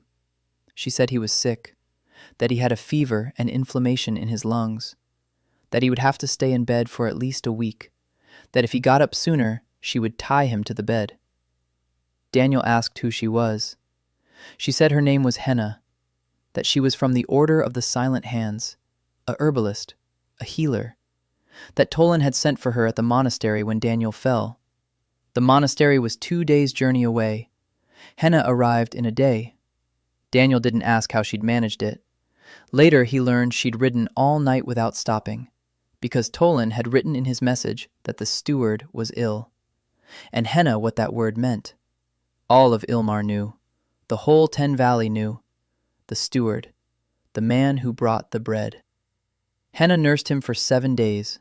Decoctions, compresses, herbal infusions that made Daniel sweat so much he changed his shirt 3 times a night. She was quiet. She moved silently. She spoke little. But when she did speak, every word carried weight. On the 3rd day, when the fever had subsided a little, Daniel asked her why she had come.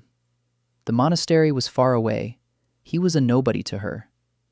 Henna sat by his bed and said nothing. Then she said that in the order, they taught her to heal the body and not to meddle in worldly affairs. That for 10 years she had followed this rule. That for 10 years she had healed people of wounds and illnesses. And for 10 years she had watched those same people die of hunger. Because you can't cure hunger with a compress. You can't cure hunger with prayer. She'd tried. It doesn't help. And then she heard about a man who doesn't pray but acts, who doesn't treat hunger but removes its cause, who brings grain to places where there is none. And she realized that her 10 years of prayers were worth less than his 20 minutes with sacks in a cart. Daniel listened and didn't interrupt. Henna said she wanted to work with him, not to treat him, although that too. She wants to set up pharmacies and warehouses. Every warehouse is a place where people work. People get cuts, burns, frostbite in the winter, colds, sprains. They need a healer, or at least a set of herbs and someone who knows how to use them. She can teach people the simplest things: bandaging, a fever-reducing decoction, ointment for burns, a remedy for frostbite. Daniel looked at her and thought that in his past life, this was called occupational safety and workplace medical care. Here, it was called a miracle. He said he agreed. Henna nodded. She stood up. She walked to the door. She turned around. She said that first he would recover, then the pharmacies. Order was important. Daniel smiled. For the first time in a week, the 7 days of illness had been the worst days since he'd come into this world. Not because he was sick, he knew how to be sick, but because he was lying there and couldn't do anything. The world kept moving without him. Routes ran without him. Decisions were made without him. And that was both scary and right. Scary because he was used to controlling everything. Right because a system that grinds to a halt without a single person is a bad system. Ayla came every evening. She sat by the bed. She reported, calmly, precisely, without panic. So many sacks arrived, so many were sent out, such and such losses, such and such problems, such and such solutions. She made the decisions herself, without him, and the decisions were right. When the cart driver from Linden couldn't make his route because of a sick ox, Ayla rerouted the cargo through Brook. When the bookkeeper in Rost made a mistake in his calculations, Ayla found the error by cross-checking 2 ledgers. When the mayor of Tenford asked to lower the warehouse rent, Ayla showed him the figures on the city's goods turnover, and the mayor not only withdrew his request, but offered to help repair the roof. Daniel lay there listening and realized that Ayla had outgrown the role of bookkeeper. She was a manager. She ran the network. Not like him, her own way, quieter, more careful, without his sweeping decisions, but she was running it. On the 5th day of his illness, Kai came. He sat on a stool. He placed his sword on his knees. He was silent. Then he said that intelligence had brought news. House Corvain is gathering people, not mercenaries, their own, a retinue, 50 swords. They're stationed in the town of Norheim, 2 days' journey north of Tenford. 50 swords isn't a pinpoint strike. It's a force capable of wiping out the warehouse in Tenford in a single day. Daniel sat up in bed. Henna tried to lay him back down. He gently pushed her hand away. He asked Kai how many men they had. Kai said 27. Of those, maybe 15 were fighters. The rest were peasants who held nothing but pitchforks. Against 50 trained swordsmen, that was nothing. Daniel leaned back against the pillow. He closed his eyes. He thought. 50 swords. He couldn't defeat them in battle, but he could make sure there was no battle. How? He thought for 3 hours. Henna sat beside him and said nothing. She didn't interfere. She knew how to be silent in a way that wasn't oppressive, but supportive. Then Daniel opened his eyes. He said one word. Food. Kai didn't understand. Daniel explained. 50 swords are stationed in Norheim. Norheim is a small town. Winter. There's little food. 50 extra mouths to feed is a burden. Who feeds them? House Corvain. From where? From their warehouses in the north, via the guild's caravans, along roads that are bad in winter, a long supply chain. Vulnerable. Daniel wasn't going to attack that chain. He was going to do something worse. He was going to feed Norheim. Kai looked at him like he was crazy. Daniel explained. If we send a caravan with grain to Norheim, for free, for the townspeople, not for the militia, for the people, what would happen? The townspeople would get food. They'd find out where it came from the steward, the very one the House of Corvain is trying to destroy. The militia is standing in the town and eating the townspeople's food. The townspeople are angry. And then grain arrives from the man against whom this militia was sent. The soldiers see that the steward is feeding the city where they stand, and their master is devouring that city. Kai was silent. Then he nodded slowly. He said it was madness, but beautiful madness. Daniel said he needed a man who would take the grain to Norheim and not get killed along the way. Kai said he knew such a person. Himself. Daniel said no. Kai was needed here. They needed someone who wouldn't be touched, someone whose face wouldn't be struck. Henna stood up. She said she would go. She was a nun of the Order of the Silent Hands. The order was neutral. Its members were inviolable under ancient law. No lord would raise a hand against a nun. It would be a disgrace that nothing could wash away. Daniel looked at her. He wanted to object. He didn't have time. Henna was already turning toward the door. She said she was leaving in the morning, that she needed 3 sleighs and 2 men to help, and that Daniel needed to lie down and drink the decoction instead of arguing with the doctor. She left at dawn. 3 sleighs, 30 sacks, 2 assistants from Kay's people, a white ribbon of the order on the first sleigh. Daniel lay in bed and waited. 3 days there, 1 day there, 3 days back. A week. The longest week of his life. Henna returned on the 6th day. Alive, healthy, calm as always. She said she had made it, that she had given the grain to the mayor of Norheim, that she had told him who it was from and for whom, that Corvain's company was standing in the square watching as the nun distributed the grain to the townspeople, that the company commander had approached her and asked what she was doing. She replied that she was feeding the hungry. He had nothing to say in response. She left. 4 days after Henna's return, Kai reported that the company in Norheim had dwindled. There were 50, it had become 35. 15 men had left. They had deserted, or been recalled. Kai didn't know for sure, but the number had decreased. Daniel lay on a pillow and smiled. 30 sacks of grain, against 50 swords, and the grain had won. It hadn't destroyed, it hadn't crushed. It won by rendering the swords meaningless. It's hard to fight a man who has just fed the city you're standing in. On the 8th day, Daniel got up. Henna allowed it, reluctantly, on the condition that he wear a warm cloak and drink the broth 3 times a day. He agreed to everything. He went outside. Winter was in full force, snow up to his knees, a frost that made his cheeks burn. But the warehouse was operating. Sleds were moving. Bags were being transported. The accountants were counting. Kai was patrolling. Isla was in charge. The world hadn't stopped without him, and that was the best news of the entire winter.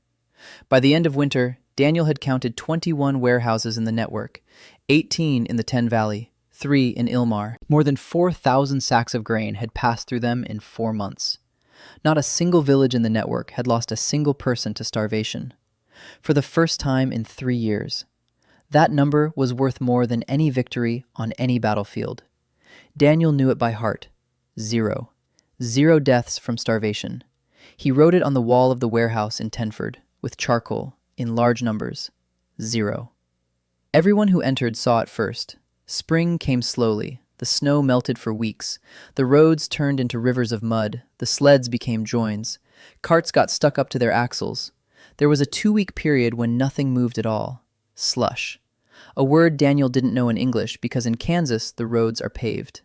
Here he learned that word with every muscle in his body while helping pull a cart out of the mud, waist deep in icy slush. But spring came, and with it came people. A delegation from Westmar Province arrived in Tenford in the middle of the first month of spring, 3 of them. The headman of a large village, a merchant, and a woman.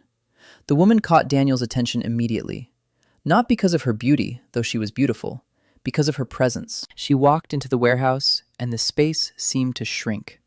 Fiery red hair, green eyes, above average height, dressed expensively but not ostentatiously.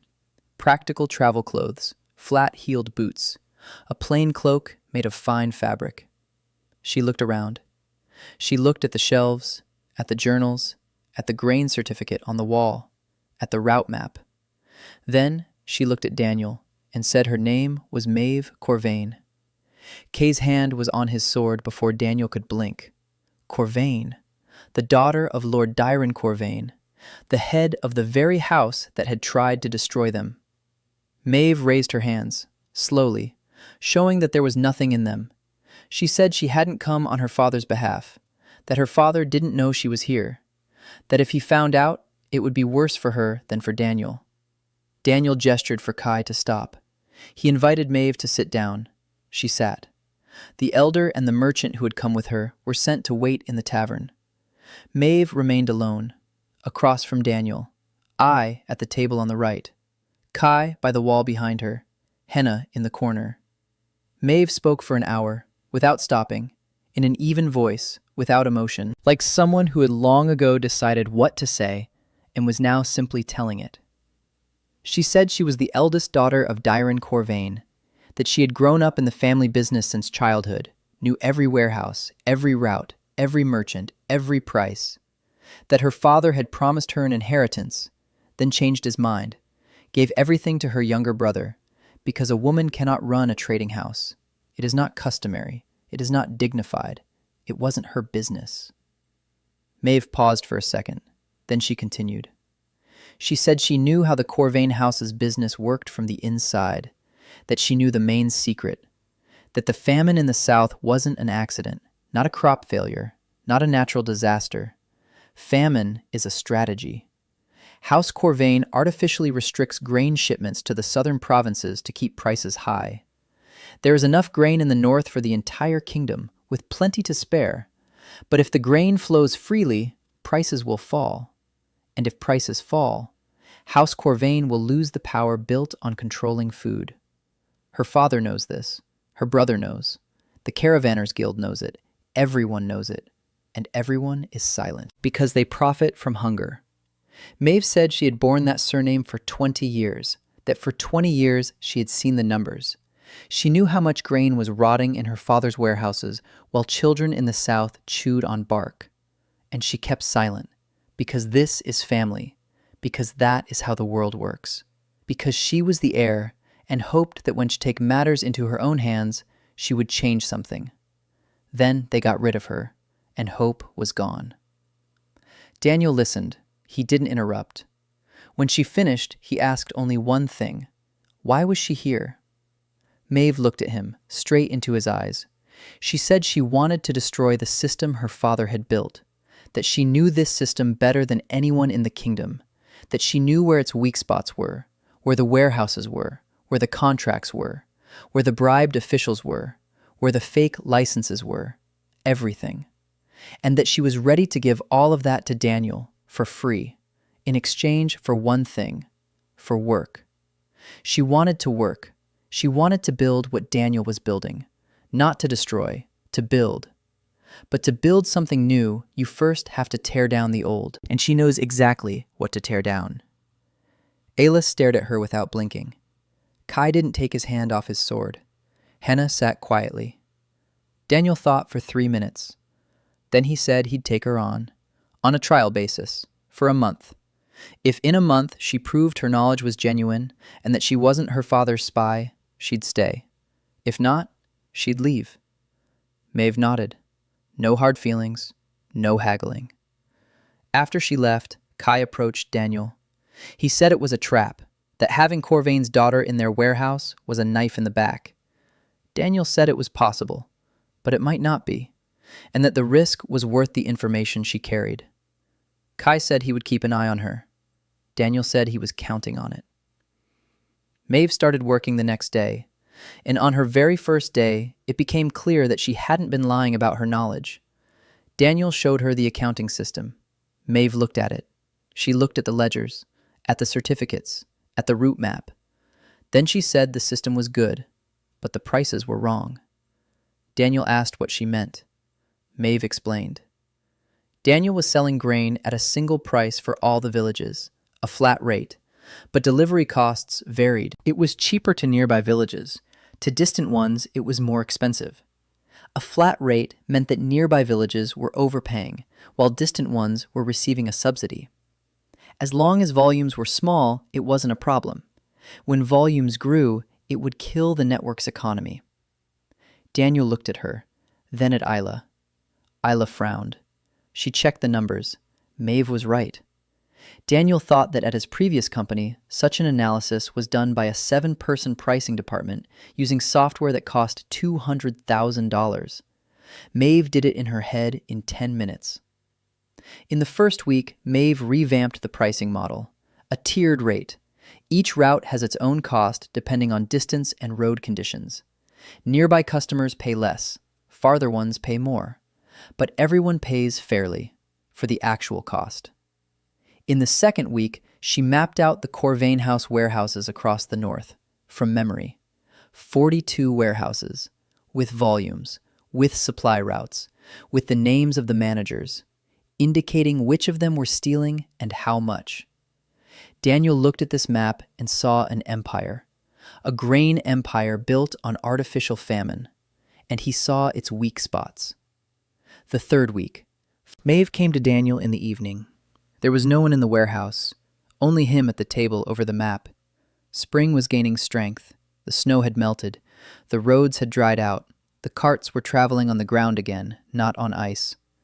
Daniel stood on the bridge near Linden and looked at the river. The river that had been his main road in winter was now just a river again. The water was fast-moving and murky from the melting snow.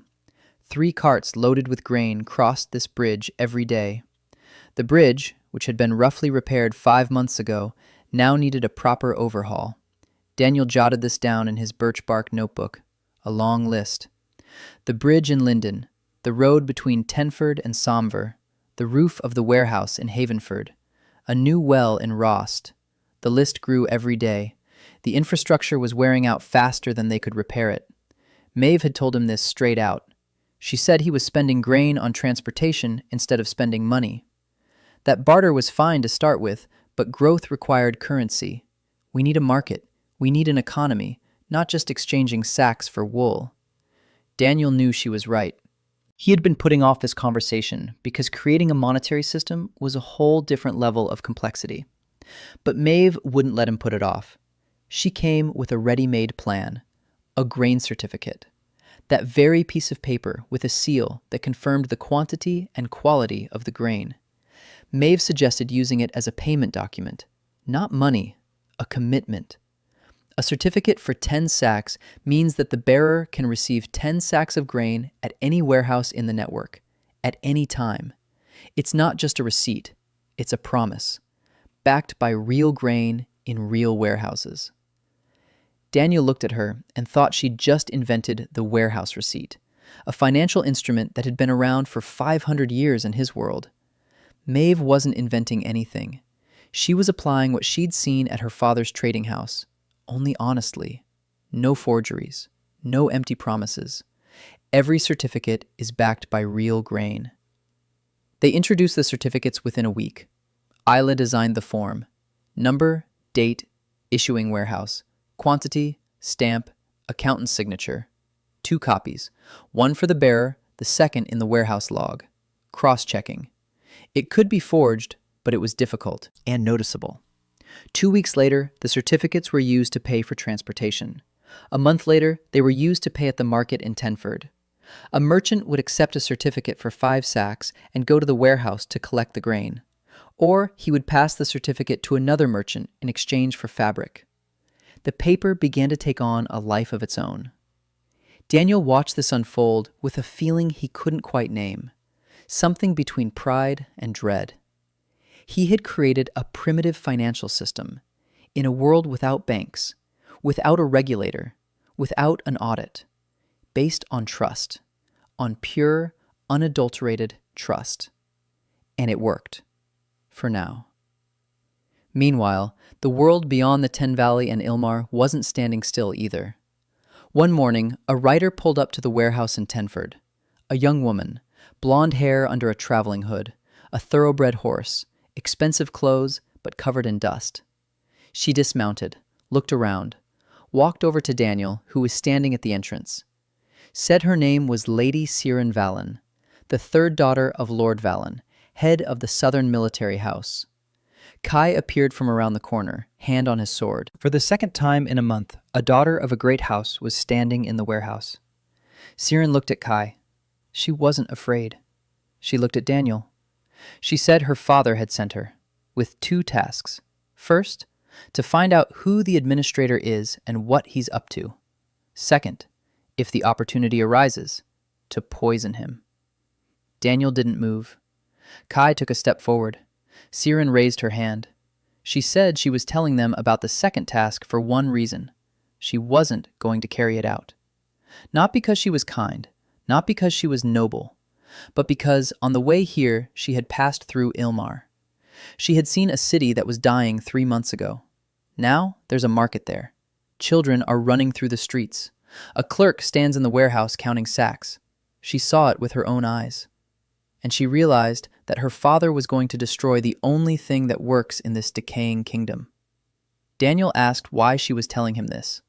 Siren said she wanted to stay, not as a spy, not as a hostage, as a person who finally has something to do besides being a pawn in her father's game. Daniel asked what she could do. Siren said she spoke 4 languages, that she knew the etiquette of every house, that she knew who hated whom, and who slept with whom, and who owes whom in every castle from the coast to the capital, that she grew up at court, that she'd spent her life listening to conversations not meant for her ears, that she was a diplomat, not by training, by survival. Daniel looked at Maeve, who was standing off to the side, listening. Maeve was looking at Siren like a cat looks at another cat. Territorial instinct. Daniel thought that the team was getting more complicated. People with different stories, with different wounds, with different reasons for being here. He told Siren she could stay, on the same terms as everyone else. Work, accountability, honesty. If she was her father's spy, Kai would find out, and then the conversation would be different. Siren nodded, calmly, without fear, like someone who had grown accustomed to threats and stopped fearing them. She started working that very day, and on her very first day, she proved her worth. Daniel was planning to send a caravan to a new province in the west. To do so, they had to pass through the lands of a minor baron named Taro. Baron Taro controlled the crossroads and collected a toll from everyone who passed through. Daniel intended to negotiate, to offer a share of the profits, a standard approach. Siren said it wouldn't work, that Baron Taro owed House Fear a large sum for gambling debts, that House Fear was pressuring him and would soon seize his lands, that Taro was desperate and collected tolls not out of greed, but out of desperation, that if Daniel offered not money but protection, inclusion in the network, a guarantee that caravans will pass through his crossroads and he will earn a steady income rather than sporadically, then Tero will agree to everything. Daniel went to see Tero. He spoke with him for an hour. He offered exactly what Siren had said. Tero agreed in 20 minutes. He didn't haggle. He didn't haggle because Siren was right. He was desperate. And Daniel extended a hand to him at a moment when everyone else was drawing a knife. Daniel returned to Tenford and found Siren in the warehouse. She was sitting with Isla, teaching her how to write formal letters, phrasing, salutations, titles. Things Isla didn't know because she'd grown up in a village. Things without which a letter to a baron or a lord looks like an insult, even if it contains the most advantageous offer. Isla listened attentively. She took notes. She asked questions. There was none of the tension between them that Daniel had expected. There was curiosity. Two intelligent women from different worlds who had discovered that each knew something the other did not. That evening, Daniel sat at the table and looked at his team. Isla was behind the journals. Kai was by the wall. Henna was in the corner, sorting herbs. Maeve was poring over a map of the Corvain warehouses. Siren was writing a letter to a baron whom Daniel hadn't met yet, but was already planning to bring into the network. Tolan brought bread and meat. He set them on the table. Lena ran in from Havenford with a report from Oren. The carpenter was asking for wood for a new batch of carts. Spring. 6 people. Each in their place. Each doing what they do best. Daniel thought that in his previous company, this was called a dream team. Here, they were simply people with nowhere else to go. People the world had cast aside.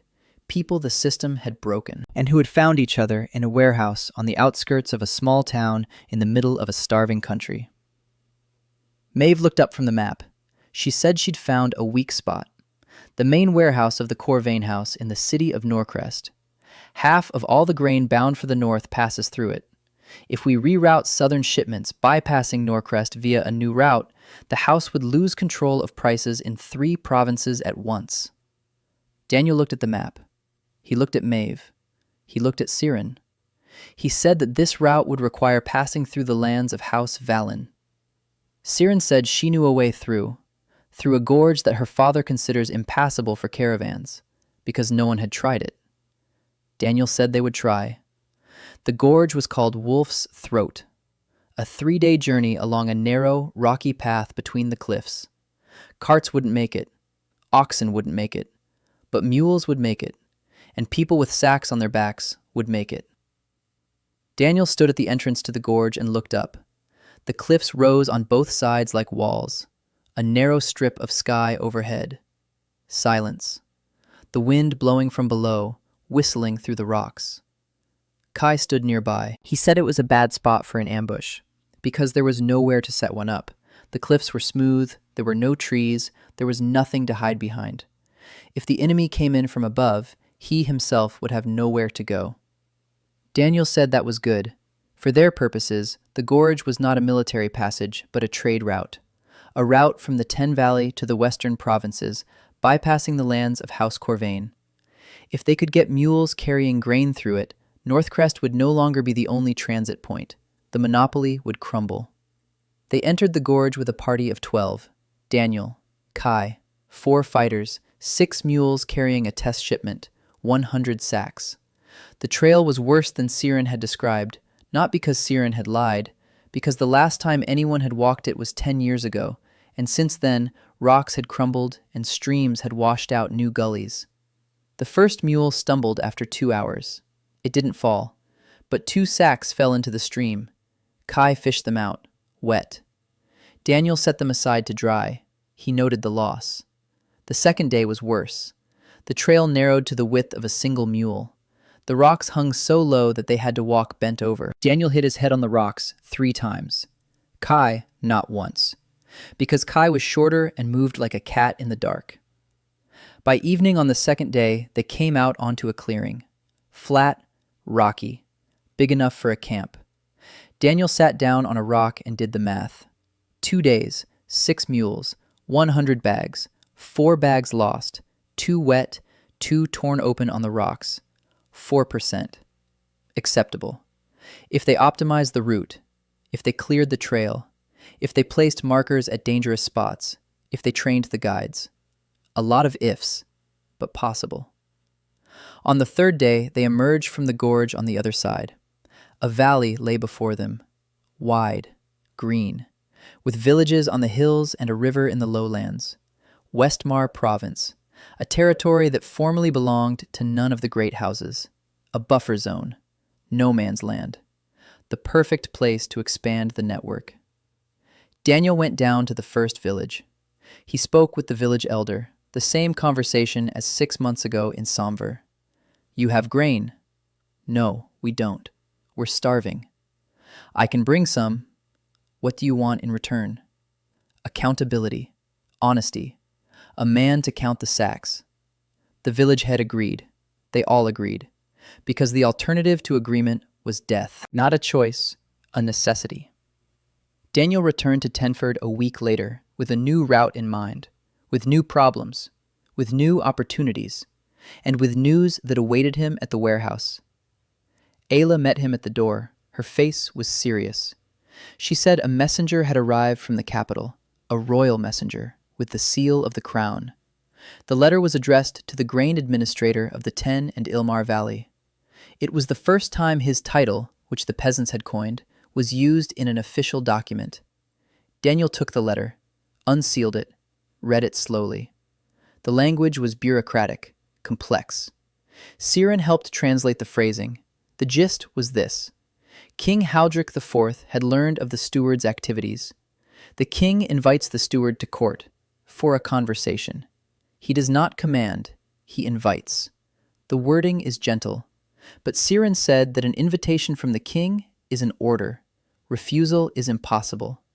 It would be an insult that would give the great houses a formal pretext to declare Daniel a rebel. Daniel placed the letter on the table.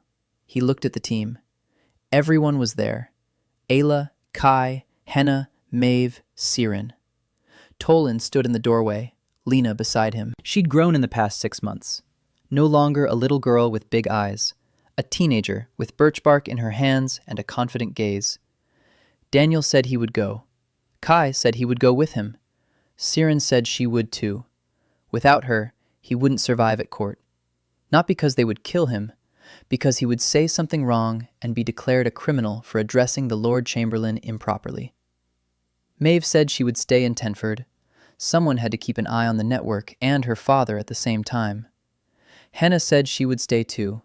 The first aid stations at the 3 warehouses needed her attention. Ayla said she would go. Daniel looked at her. He asked why. Ayla said that if the king asked about the numbers, Daniel wouldn't remember half of them, but she would remember everything. Daniel didn't argue. She was right. They set out 3 days later.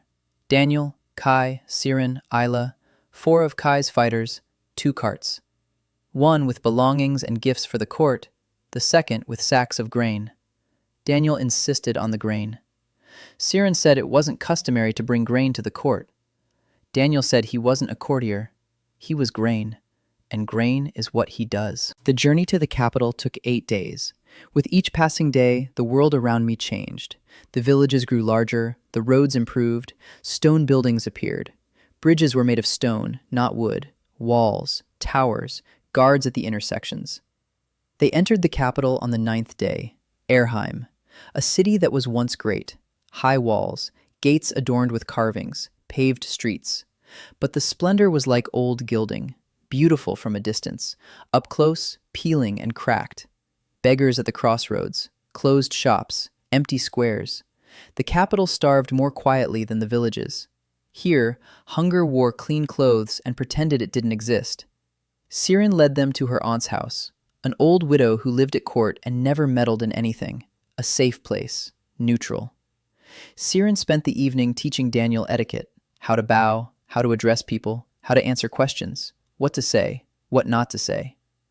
Daniel listened and memorized. He thought that in his past life, the most daunting formality had been a business dinner with the company's vice president. Here, a mistaken address could cost him his head, literally. Ayla sat nearby and listened too. She was memorizing it as well. Her eyes were huge. She had never been to a city bigger than Tenford. The capital weighed on her with all its stony heaviness. But she showed no fear. She sat up straight, hands on her knees, fingers stained with ink. The audience was scheduled for the next day.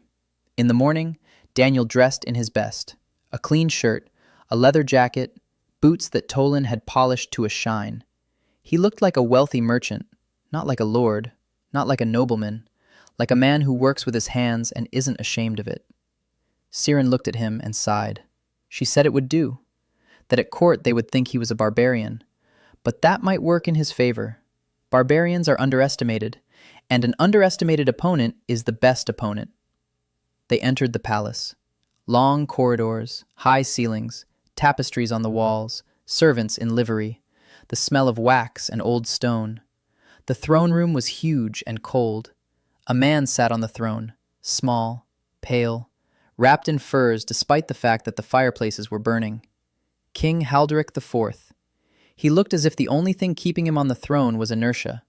Standing nearby were advisors, lords, ladies, guards, and 3 people whom Daniel recognized from the descriptions given by Siren and Maeve, representatives of the 3 great houses.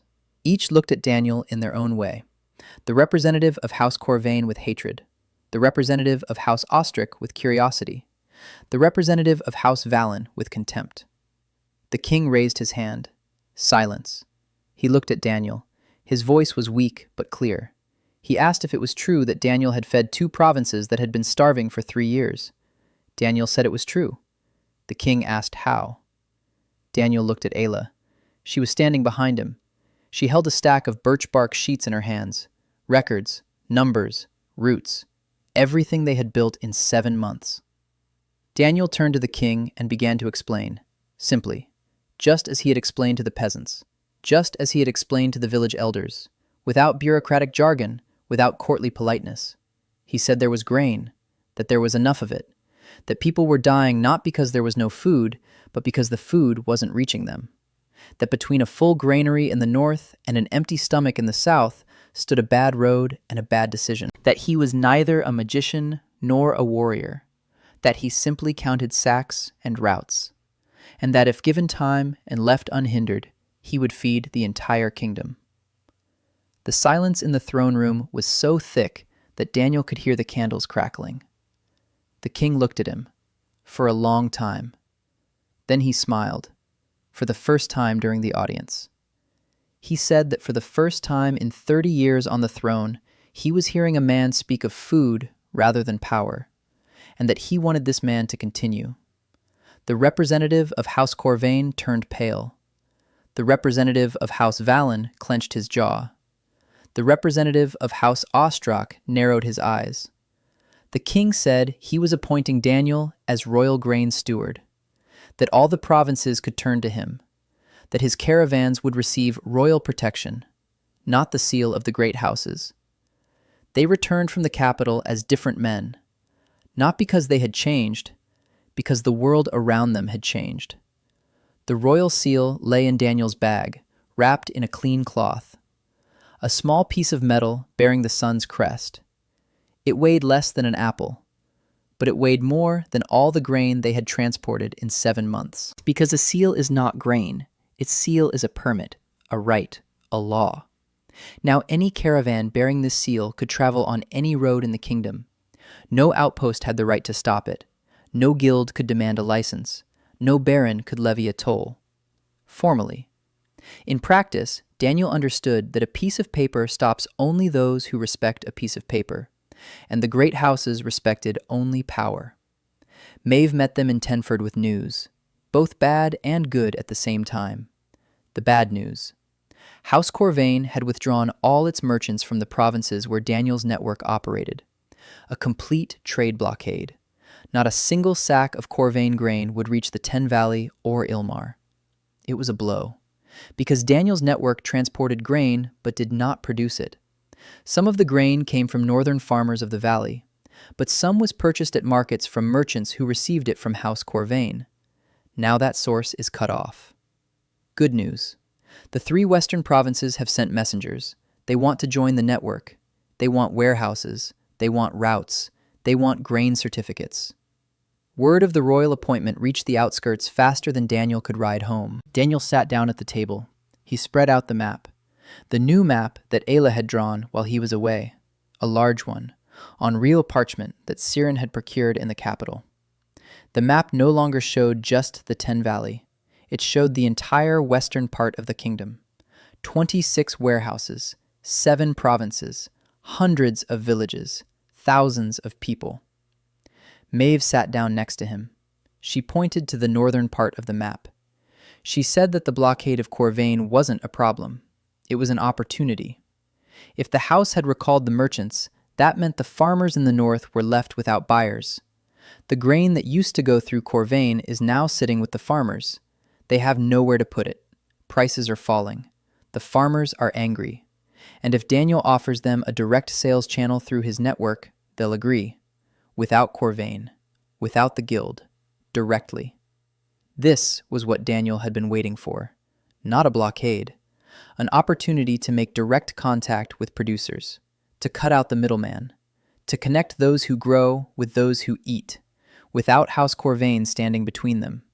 He sent Maeve north, with 10 men, with grain certificates, with the royal seal. Maeve knew every major farmer in the northern provinces. She had grown up among them. They knew her name, they knew her face, and they knew she had left her father. That made her no traitor in their eyes. It made her one of them. Because the farmers hated House Corvain no less than the starving South. Corvain bought their grain at a pittance and sold it for 10 times the price. The farmers knew this, and they kept quiet because... knew. Now the alternative had arrived in 10 wagons, led by a red-haired woman. Maeve returned 3 weeks later, with contracts from 22 farms, direct deliveries. The price was twice what Corvain paid the farmers and half what Corvain sold to the cities. Everyone was happy, except Corvain. Daniel read the contracts and calculated the volumes. With these deliveries, the network could feed not 7 provinces, but 12. If there were enough wagons, if there were enough people, if the roads held up, if. Always if. But the numbers added up.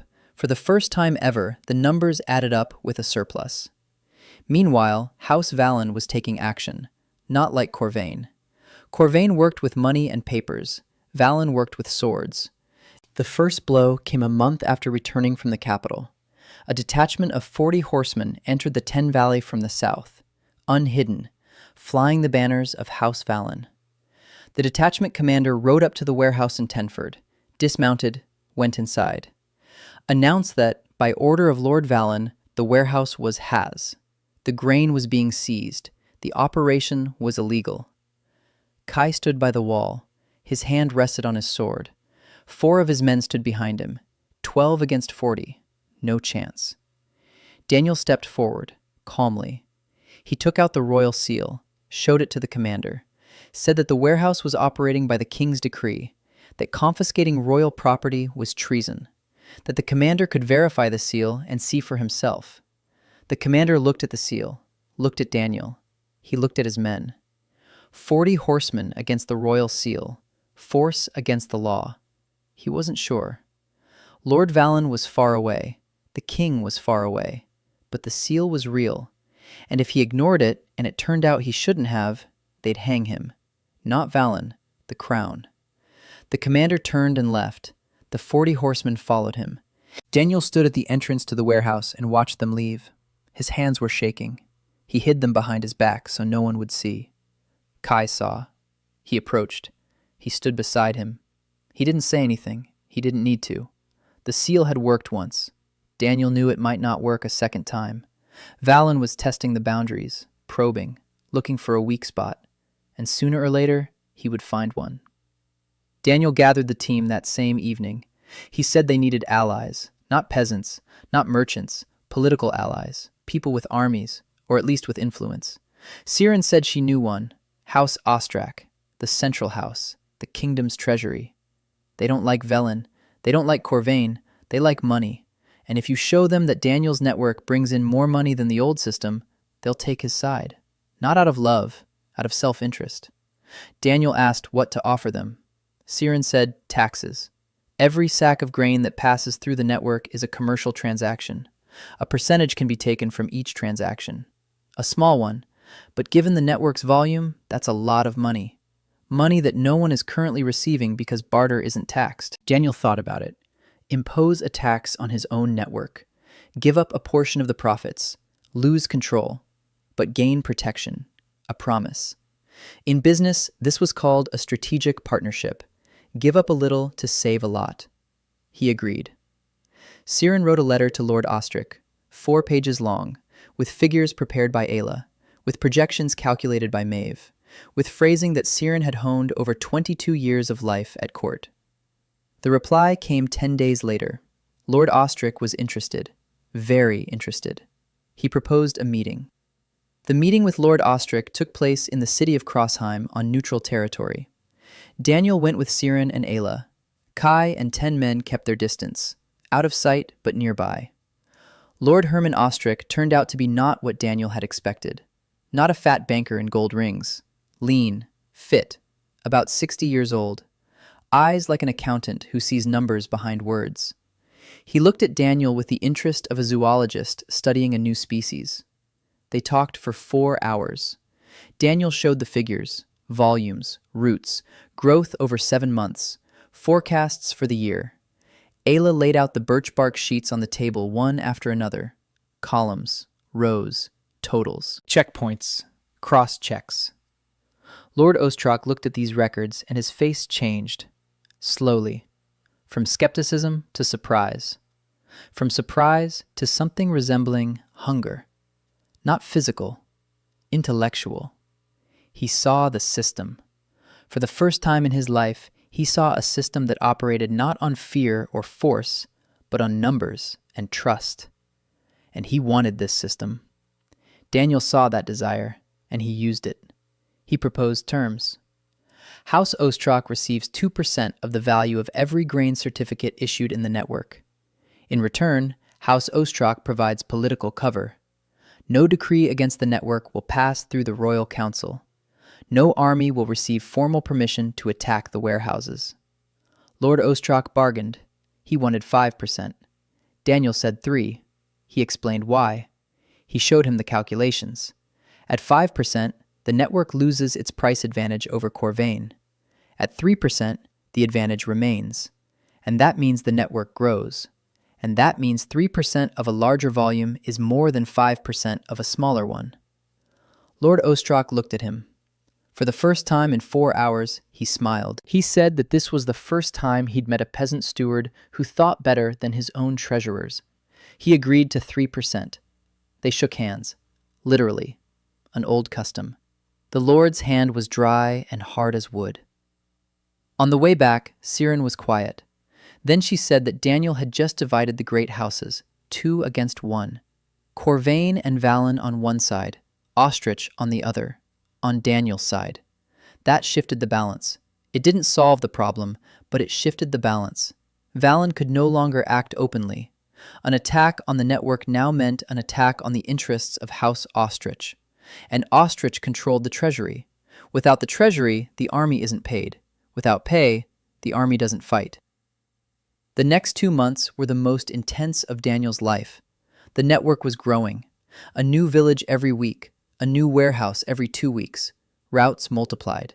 The map on the warehouse wall was covered with lines like a spider web. Ayla could no longer manage alone.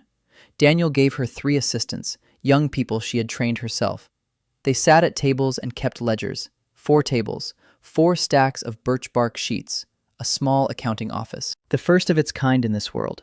Maeve opened a direct route from the northern farms through Wolf's Throat to the western provinces. Caravans passed through the gorge every 10 days. Mules instead of carts. Slower, but reliable. Losses were less than 6%. Oren in Havenford was no longer building sleds, but wagons. He had 8 people working for him. The workshop had grown. Lena kept the books. She had turned 8. She calculated faster than some adult bookkeepers. Henna opened first aid stations in 12 warehouses, a supply of herbs in each, instructions on the wall, a trained person. Cuts, burns, colds, frostbite, minor ailments that, left untreated, would lead to death. Now they didn't. Henna traveled between the warehouses, checking on things, teaching, treating. A quiet little woman with a black braid who did the impossible, restoring health to people that they had never had. One evening, Daniel found a door in the basement of the warehouse in Tenford, an old one, a wooden one, behind the shelves. Kai helped him open it. Behind the door was a staircase leading down, a stone one, an old one. They went down. The basement turned out to be larger than the warehouse above it. Stone walls, a vaulted ceiling. It had once been a monastery cellar. A shelf hung on the wall. A book lay on the shelf. Not a book, a notebook. A leather cover cracked with age. Daniel picked it up, opened it, and stopped. English. The pages were written in English. The handwriting was neat, small. The ink had faded but was still legible. Daniel sat down on the cellar floor. Kai held the torch. Daniel read. The author called himself Thomas Ellis, a railway engineer. The year was 1819. He had come to this world the same way, suddenly, without explanation, without choice. He had tried to build a railroad, a steam engine, tracks, bridges. He described his successes, the first prototype, the first tests, the support of the local baron, the peasant's joy. And then the entries stopped. The last page, a short one. Thomas wrote that they had come for him. Not the people of the great houses, someone else, something else. He didn't explain. He didn't have time. The last line broke off mid-sentence. Daniel closed the notebook. His hands were shaking. Not from the cold. He sat in the basement and thought. Someone had been here before him, 100 years ago, tried to change the world, was killed. Not by the great houses, by something else. Something that doesn't want this world to change. He went upstairs, didn't tell anyone, except Hannah. In the evening, in the silence. She was alone. He told her everything, about his world, about the accident, about the truck with the flour, about how he's dead, probably, or gone mad, about Thomas's notebook. Hannah listened, didn't interrupt, didn't seem surprised. When he finished, she was silent. Then she said she believed him. Not because the evidence was convincing, because he couldn't lie. She saw that every day. A man who can't lie couldn't make up a story like that. Daniel asked what she thought about the notebook, about Thomas, about the fact that someone was killing people from Earth. Hannah said there were old texts in the order, very old ones, about people who came from nowhere and brought knowledge, and disappeared. They always disappeared. The order considered them legends. Maybe not legends. Daniel asked why he was still alive. If Thomas had been killed, if others before him had been killed, why was he still here? The war began not with a blow, but with silence. One morning, a caravan of 12 wagons left Tenford heading south and never arrived. It didn't return. It didn't send a messenger. It simply vanished. Kai sounded the alarm. He sent out a search party. They found the wagons 2 days later, empty. On the side of the road, 10 kilometers from the Ten Valley. The sacks were gone. The drivers were gone. The 4-man escort was gone. No blood, no signs of a fight. Just empty wagons and silence. 3 days later, the drivers arrived in Tenford on foot, alive, unharmed, terrified. They read that they had been surrounded, 200 horsemen, with the banners of House Vallon. They took the grain. They let the men go. The commander said this wasn't war. It was the confiscation of contraband, and that next time they wouldn't let everyone go. Daniel stood in the warehouse and listened. His face was stony. A storm raged inside. 200 horsemen. That's not a detachment. That's an army. Lord Vallon had stopped testing the waters and started striking. He'd gathered the team, everyone. Isla, Kai, Henna, Maeve, Siren, Tolan. Even Lena stood in the corner, 9 years old, birch bark in her hands, listening. Daniel spread out the map. He showed where the caravan had been intercepted. He showed where the horsemen had come from. He showed where they had gone. South. The territory of House Vallon. Siren said her father had made a decision, not to destroy the network, to subjugate it, to take the grain, to control the distribution, to make the network his own. Because Lord Vallon saw what Lord Ostrach saw, that the network is power, But Valen doesn't want to buy. Valen wants to take. Maeve said that Corvain would support Valen, not openly, with money, provisions for the army, horses, 2 great houses against a single logistics officer with the royal seal. Daniel asked how many swords Valen had. Siren said 8,000, the regular army, plus a militia from the vassal villages. If he mobilizes everyone, 12,000. Kai said they had 400 men. Of those, 100 are fighters. The rest are carters, accountants, and warehouse workers, against 12,000. Silence. A long one. Heavy. Then Daniel said he wouldn't fight Velen. Kai asked how then. Daniel said Velen was stronger in one thing, in swords, but weaker in another, in food. Velen's army eats 12,000 mouths. Every day. 3 times a day. Who feeds them? Corvain through his supplies and the local farmers of the South. The South that has been starving for 3 years. Southern farmers are giving their last to feed the army that is robbing them.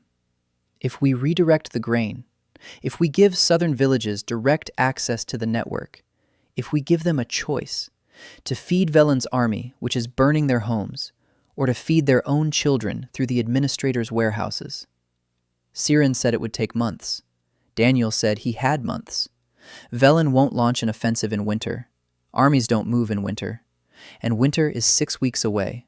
6 weeks to extend the network south into the very heart of Velen's territory. Not secretly, openly, with the royal seal, with grain, with accountants, with certificates. Maeve said it was madness, that Valen would simply destroy the warehouses. Daniel said that Valen might destroy 1 warehouse, or 2, or 10, but not 40, because every warehouse burned is a village left without food. These are people who will take up pitchforks tomorrow, not for Daniel, for their own bread. Valen wages war with swords. Daniel fights with sacks, and he has more sacks. 6 weeks. They worked for 6 weeks like they'd never worked before. Maeve negotiated with the southern farmers. Siren made deals with the small barons in the south who were tired of Valen and wanted an alternative. Kai organized routes through the territories controlled by Valen, not on roads, on trails, through forests, along rivers, a distributed network with no single point of failure. Henna rode at the head of every caravan, with the order's white ribbon, untouchable. She entered the villages first, spoke to the people, explained, healed, and after her came the wagons with grain. Isla coordinated everything, from Tenford, at a table piled high with birch bark and parchment, 4 assistants by her side, messengers every day, reports, numbers, routes. She didn't sleep. Daniel saw it, saw the shadows under her eyes, saw her fingers tremble with exhaustion. One night he went to the warehouse and found her asleep at the table, head in her hands, ink on her cheek. He covered her with his cloak. She didn't wake up.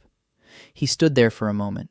He thought that without this woman, everything would fall apart. Not because she was irreplaceable, but because she kept in her head what wouldn't fit into any ledger.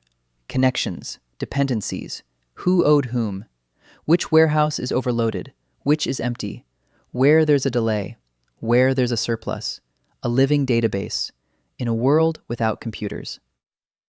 6 weeks later, when winter settled on the land again, Daniel did the math.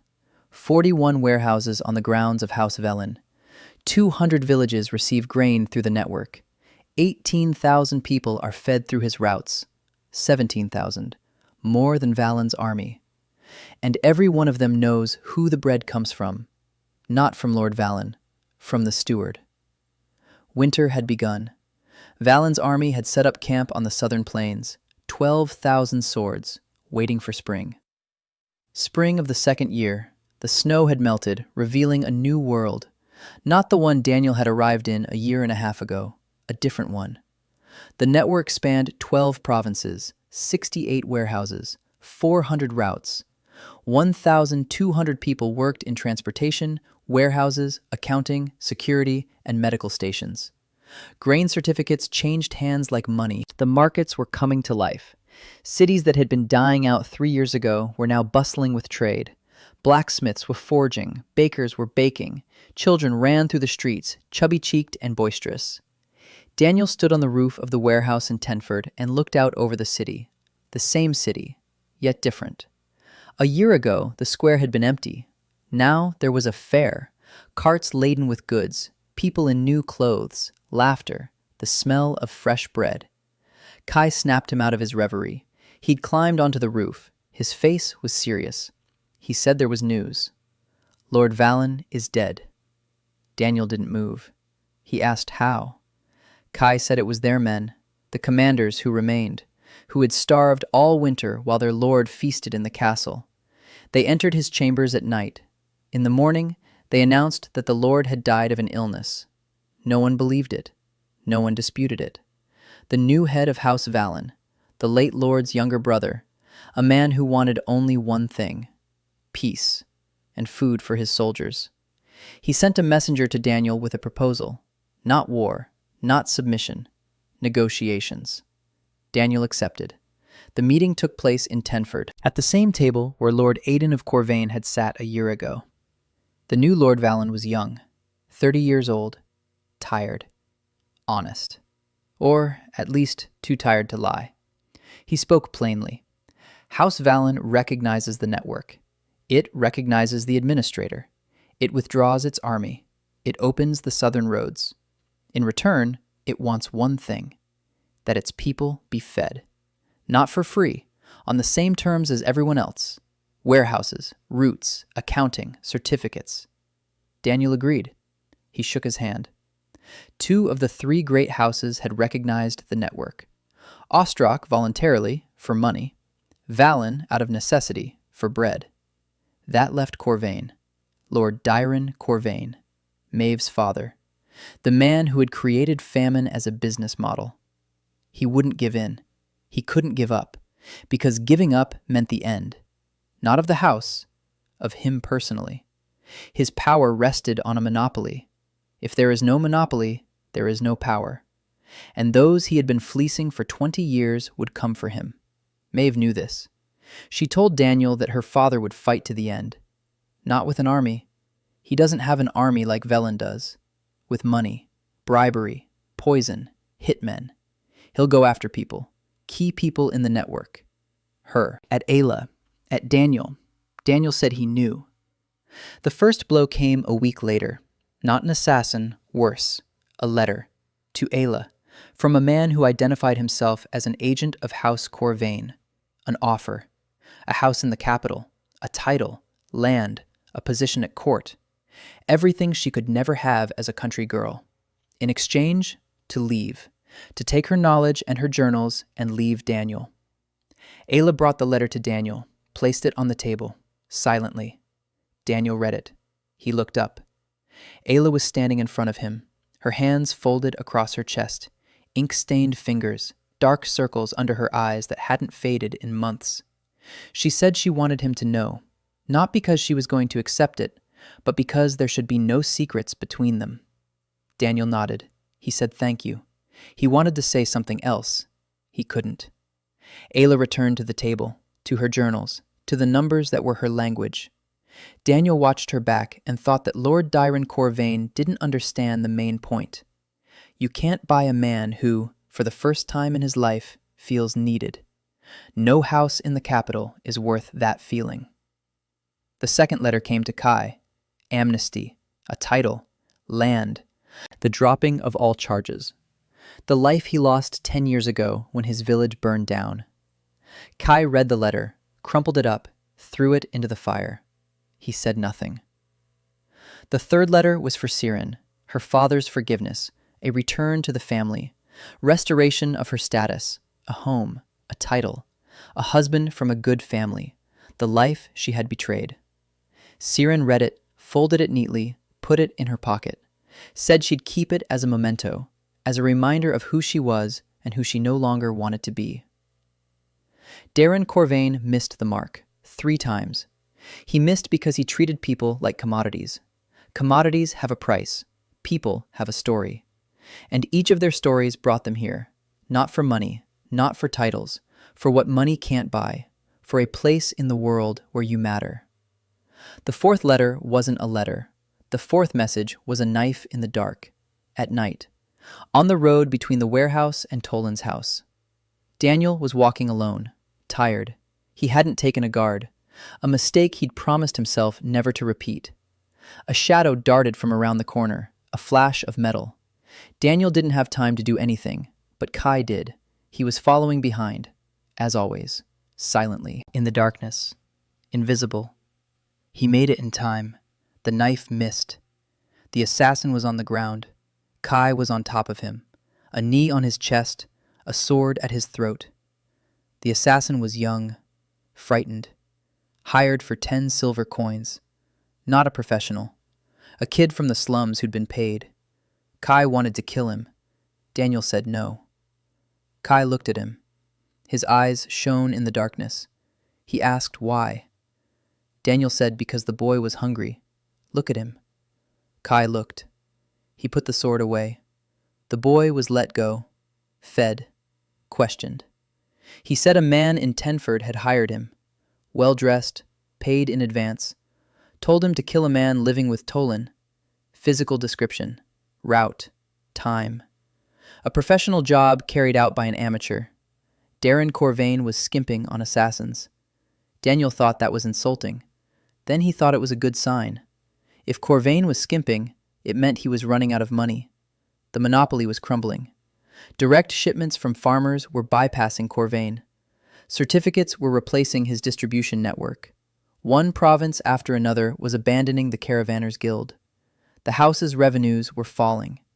Every month. Every week. Maeve tracked it with a surgeon's precision. She marked it on the map. Sales had dropped here. A Corvain warehouse had closed here. A merchant had switched to certificates here. She was dismantling her father's system methodically and ruthlessly, and Daniel could see that it caused her pain. Not pity for her father. Pain because it was so easy. Because the system that had killed thousands of people turned out to be so fragile. Because all it took was to give people an alternative, and they left. Everyone left. Because no one wanted to feed the monopoly. No one ever wanted to. There just wasn't a choice. Now there was a choice. Lord Darren Corvain had sent his final message. The coronation wasn't at the palace. Daniel refused the throne room. He refused the capital. He refused the golden robe and ceremonial swords and everything the court had to offer. He chose the crossroads.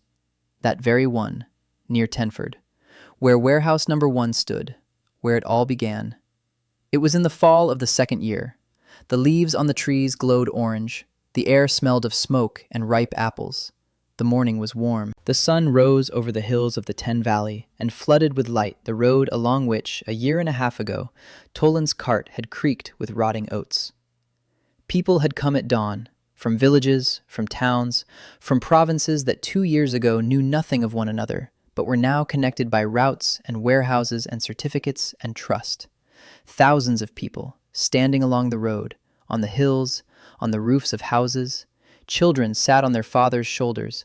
Old men stood leaning on their canes. Quietly, without shouting, without music, they just stood and waited. King Haldrick IV had died 3 months earlier, quietly, in his sleep, just as he had lived. Before his death, he signed a decree, his last, on succession. Not in favor of the great houses, in favor of the steward, the man who had done what no king had done in 100 years. He had fed the country. House Ostrich supported the decree, because 3% of the growing network was more money than had ever passed through their treasury. House Valen supported it, because the new lord understood that the network fed his army, and without it, he was nothing. House Corvain remained silent, because House Corvain no longer existed. Lord Darren fled across the sea, alone, without servants, without money, with a single chest. Maeve did not go after him. She did not send people. She said he had already been punished.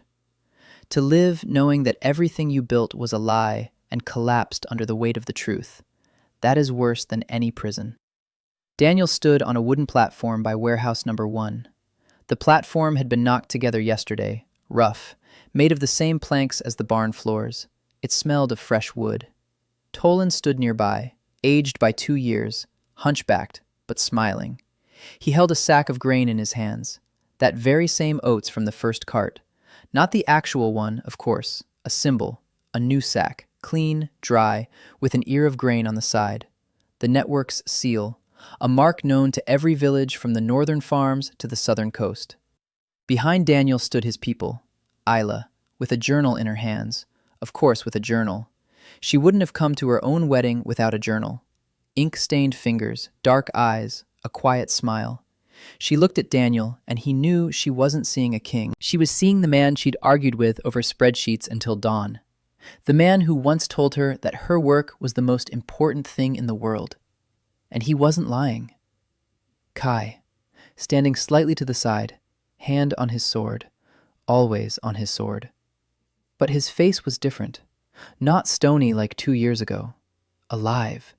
A scar across his eyebrow, dark eyes that had learned to look without hatred. Standing beside him were his men, former bandits, former deserters, former nobodies, now guards, bodyguards, people with a name and a place. Henna, small, quiet, black braid. She stood closest to Daniel, almost touching his shoulder, the only one to whom he had told everything. About Kansas, about the truck, about the manual, about Thomas Ellis. She knew who he was, where he was from, and why. And she stood by his side, as always. Just as she had stood by his bedside when he was dying of fever. Just as she had stood on the sled when she was hauling grain to Norheim through the blizzard. A quiet strength that asks for no thanks and expects no reward. Maeve, red-haired, loud even when she's silent. She stood with her arms crossed over her chest. She looked at the crowd. She counted people. She always counted. Money, sacks, people, markets, enemies. She destroyed her father's empire with her bare hands and numbers on birch bark, and built something better in its place. Not out of revenge, out of a precise knowledge of how things should be. Siren, fair-haired, straight back, the face of a diplomat. She stood with a letter in her hands, an official one, a decree of coronation, which she had written herself, in 4 languages, for all the provinces. She had come to kill Daniel and stayed because, for the first time in her life, she had found a person who was interested in her opinion rather than her surname. Lena, 9 years old, standing next to her father, birch bark in her hands, always birch bark. She had grown up, not physically, although physically too. She had grown as a person. The girl with big eyes who 2 years ago could count to 20 now managed an entire warehouse complex. She looked up at Daniel, not like a child looks at an adult, like a student looks at a teacher, with respect that needed no words. Ayla unfolded the decree. She read it in her head. Her voice was steady. It didn't tremble. The words were simple, not bureaucratic. Daniel had insisted. The decree stated that the people of Ireland recognized Daniel Reed as their king, not for victory in battle, not for noble blood, for feeding those whom everyone else had abandoned, for building a system that works not on fear but on trust, for counting sacks when others counted swords. Ayla finished reading. Silence. Then Tolan raised a sack of grain, high, above his head, and the crowd roared, not with shouts, with a rumble. The voices of thousands of people merged into a single sound, low, deep, like a river, like the wind in a gorge, a sound that sent shivers down your spine. Daniel stood and listened. Henna brought the crown, a simple one, iron, without gold or stones, a circle of metal with an ear of grain along the rim. It had been forged by the blacksmith of Tenford, the very same one who, a year ago, had received 1 order a month and now worked every day. Henna placed the crown on Daniel's head, heavier than he expected, colder than he expected. He stood on a rough wooden platform by warehouse number 1, in a leather jacket and polished boots, with a crown on his head. And he didn't feel like a king. He felt like the same man who, a year and a half ago, had sat in a wagon, shifting sacks so the grain wouldn't rot. Because he was that same man, only the scale had grown. After the ceremony, he stepped down from the platform. He walked down the road, alone. Kai set off after him. Daniel turned around and gestured for him to stay. Kai stopped. Not immediately, but he stopped.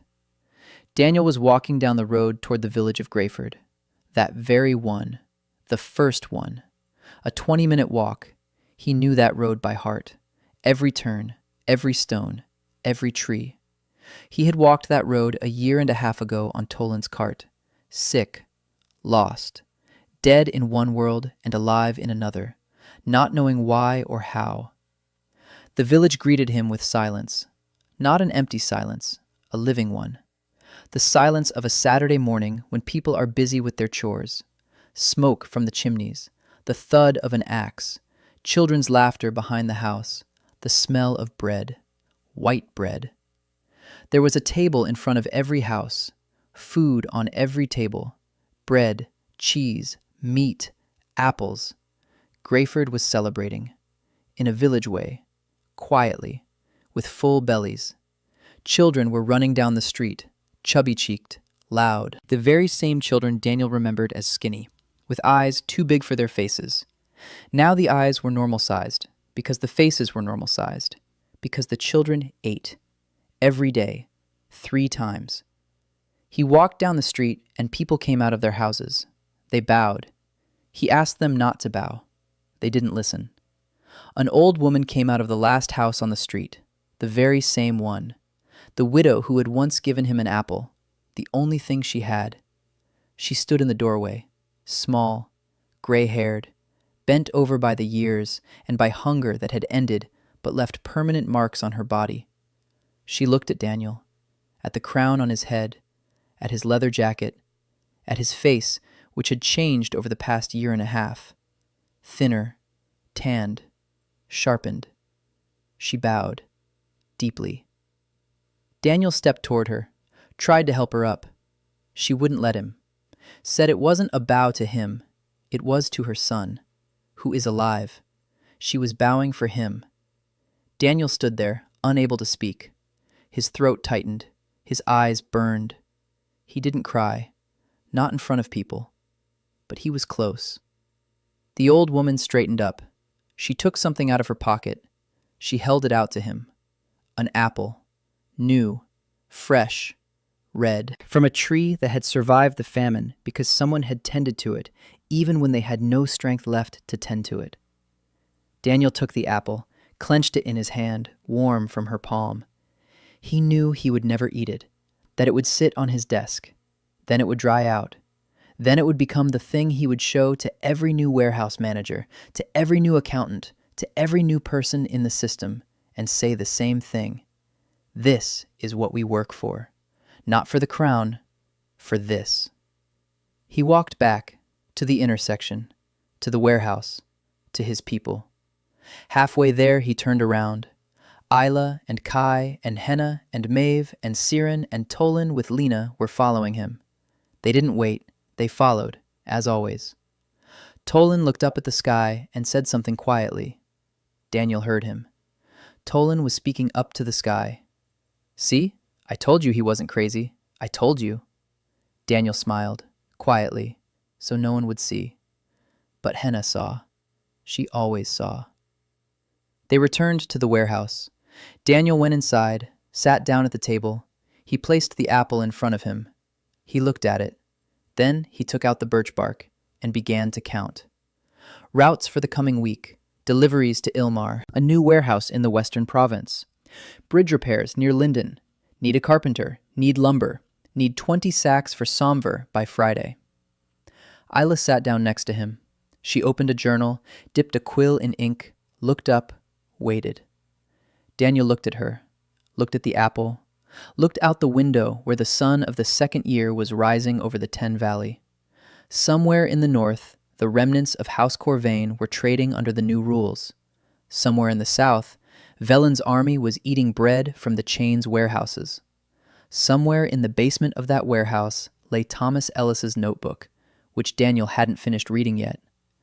And somewhere in this strange world with a sky of the wrong color, something ancient and incomprehensible was watching the man who hadn't brought a miracle, who had brought order. And perhaps for the first time in 1,000 years, there was no urge to destroy him. Because order is not a threat. Order is what the world was always meant to be. Daniel picked up a pen, dipped it in ink, and began to write. The next route, the next bag, the next day. Because the crown is a tool, not a goal. And the work is not over. The work is never over. And that is right. The smell of white bread hung over Greyford. And that was enough.